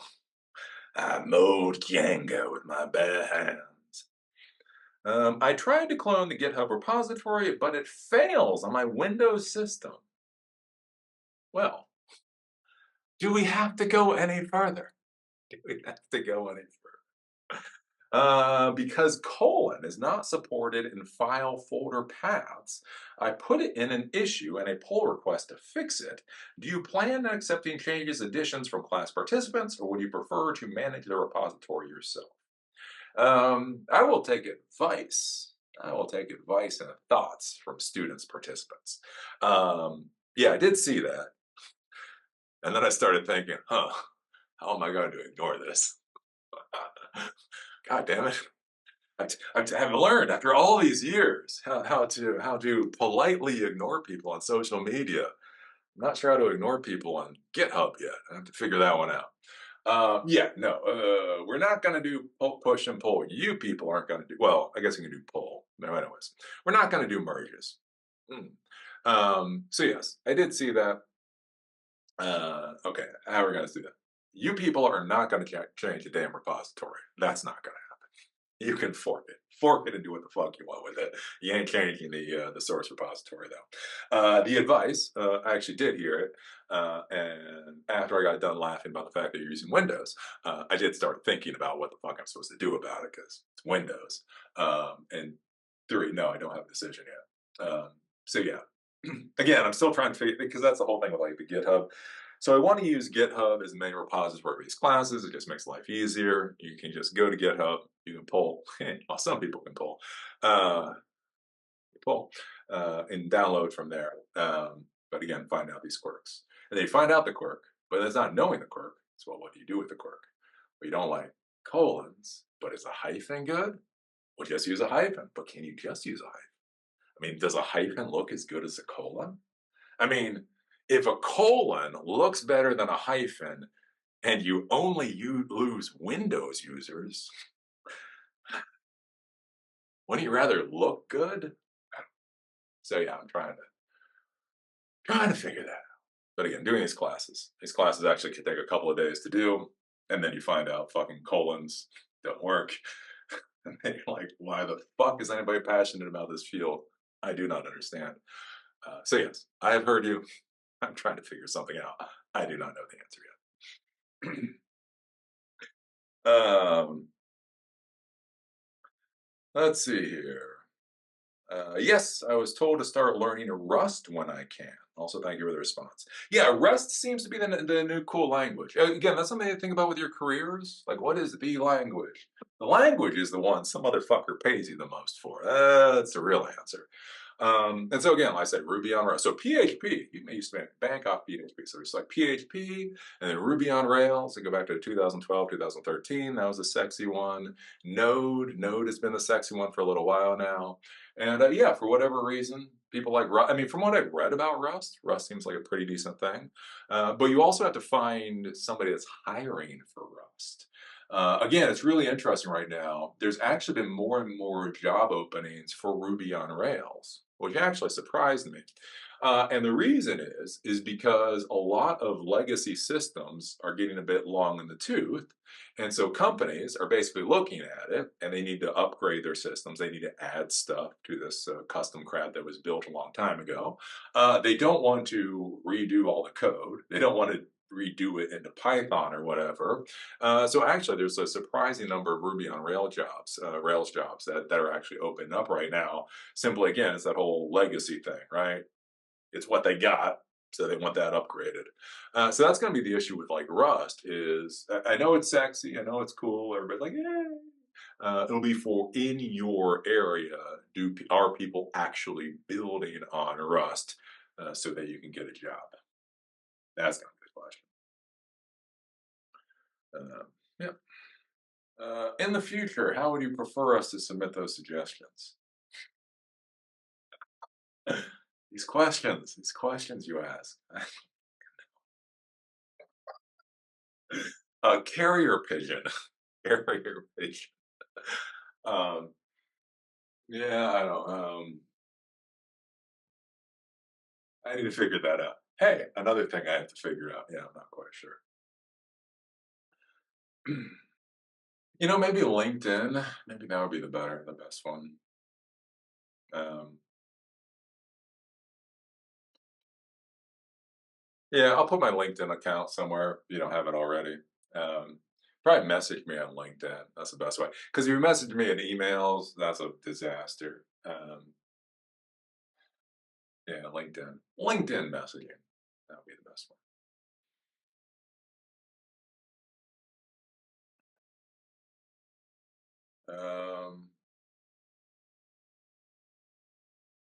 Can we implement backend systems with low to no code platforms? Yeah, I mean, you can. I have a buddy of mine, again, real coder guy, actually got a computer science degree in the whole nine yards. Motherfucker, that guy is all over low code, no code solutions. He just thinks those damn things are the bee's knees. So yeah, you can. I mean, you gotta find them. My problem with the low code, honestly, I shit you not, my problem with the low code, no code is everybody's like, Eli is low code, no code. And then I've gone to like hackathons, and then you get there, and it's like, oh my God, just because like there's this weird thing. Like there's this idea like code is hard. And so you get rid of the code and then it's easy. And then man, you start trying to figure out some of the damn systems. And it's like, yeah, I'll just go back to Python. I could have had this finished in Python in about 10 lines of code. And now I've been sitting here for like 5 hours learning this new product. Um, so yeah, you can. The issue that you're going to run into is again the learning curve on it, because again, a lot of these products, the learning curve is much much steeper than you would think they were. And then the other thing too to be thinking about is what proficiency are you going to be adding to your resume, right? So if you're a consultant, right? So if you're a consultant and you're just selling crap to clients, so basically you're selling solutions to clients, use whatever the hell is reliable and secure. Doesn't matter. My concern, again, with a lot of these things out there, especially if you're not actually working in the tech world, is it's really easy to get a lot of experience and crap and nobody gives a damn about. And so you may find the coolest no code solution out there. Like this is the bee's knees. And you spend all this time, you spend all this energy learning it, and then nobody cares. Nobody cares. If you would spend the same amount of time and energy becoming more proficient at Ruby, Python, Java, whatever the hell else, that would actually be something that people would care about on your resume. So that would be my caution there. Again, depending on where you are in your career, like if you're going to create like internal systems, again, like with no code, low code. Let's say you want to create some kind of little ticketing system or monitor whatever. You're already working in a corporation. You just want to spin up something kind of basic that everybody can use, relatively easy to maintain. That may make a lot of sense. But the experience that's going on your resume is you're already working at this job and you deploy this new solution. That's what looks good. Where again, like I said, you're just sitting at home deploying crap. Kind of got to be careful. A Discord server. Uh, the only thing I hate more than Node is I don't know. I'm just not good on social media. Like I'm good talking to people. Again, I would much prefer this is in the real. Much prefer this in the real world. But anyways, I moved to Asheville. That was that was my decision. Um, I don't know what it is. Like, people have blocks. Like again, some people have blocks for math. They just can't learn math. Don't know why. They're smart. They just can't do it. Again, some people code. You can sit in a coding class for a year. And I still want to know what a function was at the end of it. And that's kind of how I am with like social media. Like social media and a lot of this like online communication. I've tried to do a lot of things over the years. If you follow me, because again, I've been doing online education now since '09, so 15 years. My God, almost 15 years. Anyways, and I've tried. We've had all kinds of community sites over the years, and the real problem, like I can come up with all kinds of make believe problems, but the real problem is I just don't care. Like I don't want to be on the site. It's like, look, I will build this site for my students, and then I build it. I do build the damn thing. I never want to go on it. I just never care, and then everything goes to hell. So that's the thing, like with Discord servers. Again, I'm not anti-Discord. Seems fine. I've just tried to use Discord. Like Discord seems like fucking ADHD to me. I was like, "Ah." So yeah, if you want to create a Discord server,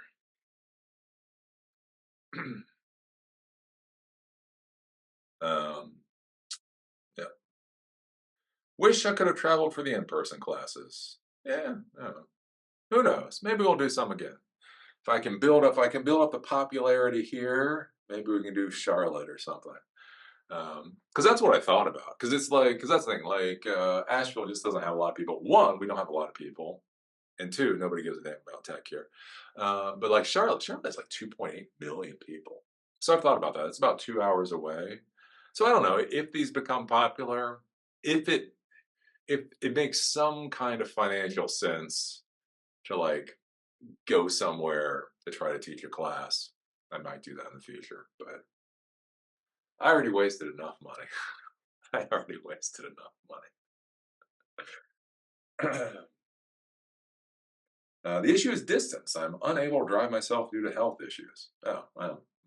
Oh, there we go. Now we got this. Now we got Zoom. The power of Zoom. Um, let's see here. A plane ticket to US from Eastern Europe ain't exactly the easiest thing to plan.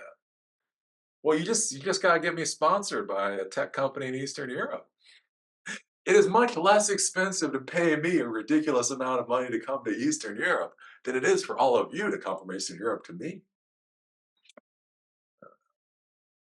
Let's see. I know you're passionate about tech education that's open to everyone without gatekeeping as such.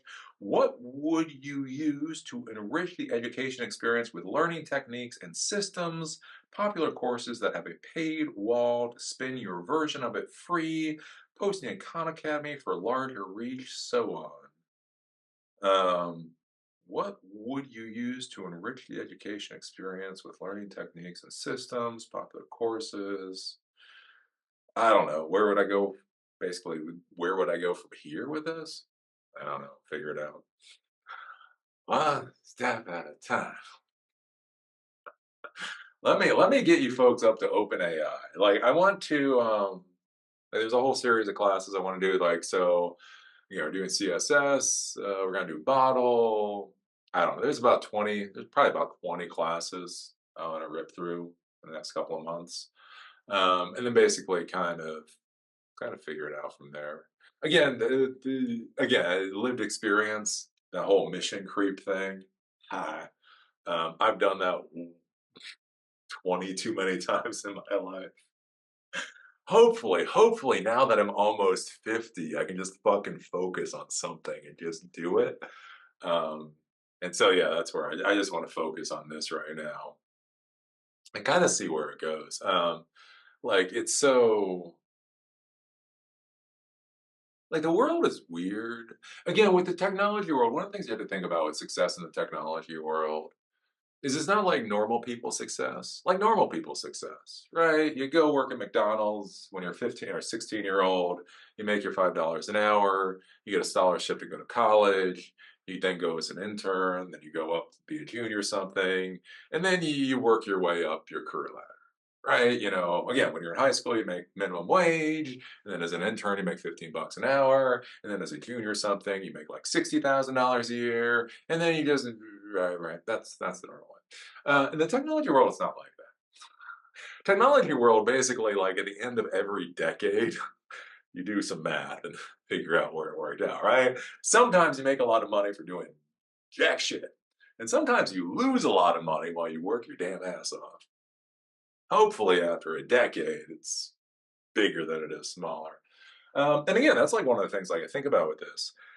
And like it's weird for me, like with lived experience and people that I know, not that just that I know, but I knew before and I knew during, right? Like with Lewis, right?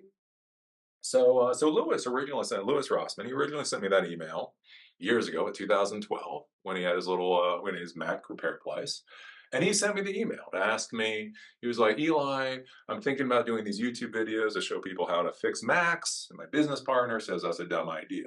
And I told him, I gave him the advice. I was like, look, I know how to change the oil in my car. I'm not going to fucking do it because I don't have time and energy. Right. So I take it to the dealership.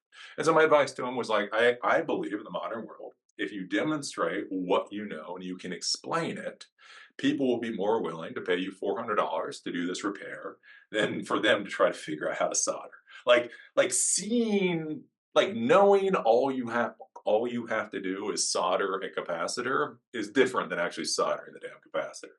Anyways, and he took that advice, right? And he did all the YouTube videos, and he did other things, and he pushed for right to repair. And then I was there, like he called me. Like he called me when that billionaire contacted him. He was like, so I had this guy, and he like wants to give me $1 million. It's like, what? He's like, yeah, I don't know. He just called me out of the blue. What do you think? And right, and he got that $1 million. They got like the next $1 million. Yeah, he's doing pretty well. Um, and that's one of the things to be thinking about is like when you put valuable things into the world, many times the payment you get for those valuable things is not going to be a salary. It's not going to be, $200,000 a year divided by 52 is your salary. Many times it's going to be nothing, nothing, nothing, losing, losing, losing, losing even more, losing even more. Oh, fuck, what did I do? Ooh, a lot of cash. Right? And that's the thing. I believe in this. I fundamentally believe in the concept of Silicon Valley. I fundamentally believe, like, because again, I've done tech education since 2009. I know the good parts of it, and I know the failings of it. And the curious thing is that we're not moving to the next level. Like, we're not moving to how can we take the best of the in person with the best of the online and merge it into this new thing. And so I hope that whatever I'm creating, somebody out there will see it as a valuable thing. Maybe I'll get a budget to move me out of my little 100 square feet. This isn't even 100 square feet, 50 square feet space that I have. So yeah, that's kind of the thing. And so yeah, I don't want to hyper focus on paid classes and all that kind of stuff yet because I think sometimes it's not that you shouldn't worry about money. It's not that money isn't important, but I think sometimes like there's only so many things you can focus on in the day. And if you start focusing on money before you figured out what is actually valuable, I think that's where you end up spinning in circles, right? If you start with you wanting to get paid $500 an hour and then try to fill in that blank, I think that is much more difficult than creating something that's actually worth a lot of money and then starting to charge for it. Long way of saying stuff. Um, okay, I will scroll through this and then I will go for the day. Yeah, I worked in mobile game development as a programmer for the better part of a decade, and now I am earning double in desktop software for a lot less effort. Yes, yes. Is desktop software in demand now? I'm in Eastern Europe doing maintenance on software that was built in the mid 2000s. So, like Eli says, it depends on your local market. Also, Eastern European salaries are like a fourth of the US ones. Um, let's see here. Big issue for me is I'm unable to do much work due to health issues, despite the fact I know what to do. Yeah, that's that's the hard thing. Yeah, yeah, it's hard with people with health problems because yeah, you don't like. What do you do with our system? What do you do with our system? I'm trying to figure out something that's valuable enough that you can make some money off of 5 or 10 hours a week. Again, maybe focusing on the AI stuff, maybe focus on the edge things. Yeah, like I said, that can be the thing with Rust. Like if you become an expert in the things that are cutting edge, right?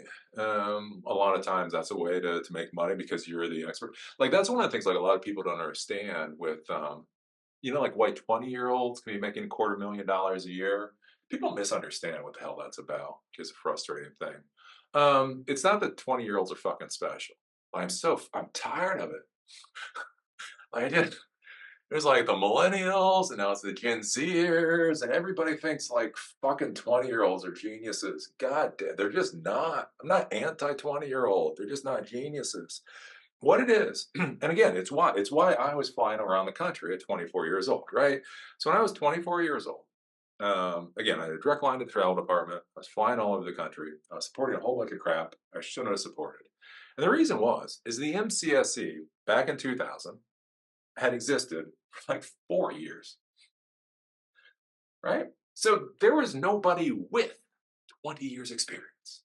If you wanted somebody with 20 years experience with an MCSE or whatever, in the MCSE, Microsoft, it just didn't exist. Windows 95, it popped out in 95, and it was 2000. And so apparently there was Windows NT 3.5, which I never saw in my life. I was certified at NT4. And that was a thing, right? So you needed somebody that was certified in this equipment, and this equipment had only existed for a couple of years. The reality is a 24-year-old, you could be as highly qualified as a 50-year-old. Because a 24-year-old had a couple of years to learn this crap, and a 50-year-old had a couple of years to learn this crap, right? And so that's the thing, like with Node or with Rust or a lot of this stuff, is you have some kid that comes in, right? So some kid, like, I like programming. Again, like for me, I first learned to program in C++, and I learned Visual Basic, and I learned the Windows scripting languages, I learned PHP and Python, all this stuff. But you don't need to go on that path, right? You can just go, I like programming, and then pick a programming language. So you get them a 16-year-old that decides they like programming. They can go, what's the cool programming language? Everybody agrees it's Rust. And then they can spend 2 years learning the shit out of Rust, and Rust is still a relatively new language. And so at 18 years old, they can have 2 years experience, which is about as much as anybody else has, and they can go out there and they can make $150,000, $200,000 a year, because the reality is, right, you need people with experience in the language. Language hasn't been around that long, ergo, you're hiring the 18-year-old for a lot of money. And so that's something to think about. Like if you've got health issues, or if you have anything that really limits you, um, going for that next level thing might be the easiest thing at the end of the day. Like it may be easier for you to learn than it is to work, right? So many of us, it's much easier to work than it is to learn. Like once you know it, then you just sit and tippy tech type out and you make money. But here's the thing: if for whatever reason, right, you're too tired, whatever your health issues are, right, it might be one of those things like you can't focus, or for some reason you can't sit down and do a 40-hour work week, but you can actually spend quite a bit of time during the day learning something. Right? And so what you could do is you could spend your time learning whatever the cutting edge thing is. And then that 10 hours a week or whatever that you can actually work, then actually you can optimize that to be as valuable as possible. Um, so it's one of those things to, again, to kind of think about and think about, like, again, how we get paid and why we get paid. Again, that's one of the things a lot of the tech thing, and I think that's why so many people are so scared about AI. It is weird. Again, there's this idea that technology professionals are smart. We're not. Many of us aren't. We just we just simply liked something and we learned it and we get paid a lot of money. Right? It doesn't actually mean that people have a lot of intelligence. That's one of the things, like when you look at AI, you look at how scared people are about AI. It's like it doesn't make sense. If you actually understand the tech industry, again, it's just a new product. It's just another functionality.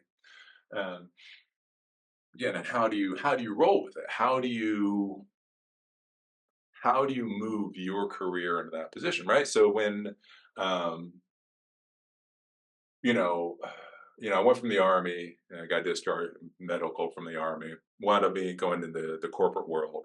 The dot-com bust happened. Didn't know what the hell to do. Ran into this guy Adolfo, who told me about putting up signs. Wound up putting up signs. Became a consultant. Became a consultant, had 9 employees, had a building, had billboards, the whole 9 yards. Zigged when I should have zagged when the Great Recession happened. Rebuilt things, started doing tech education. Again, YouTube was great. For a while, YouTube was wonderful. Again, made a lot of money, made a lot of people happy, and then YouTube went to hell. Again, I can make a lot of money if I screamed about Biden or Trump getting shot or whatever else. I just don't care. And so again, as things go, then how as the technology environment changes, how do you modify what you're doing to try to fit into that modern environment and understand you're going to have successes and failures?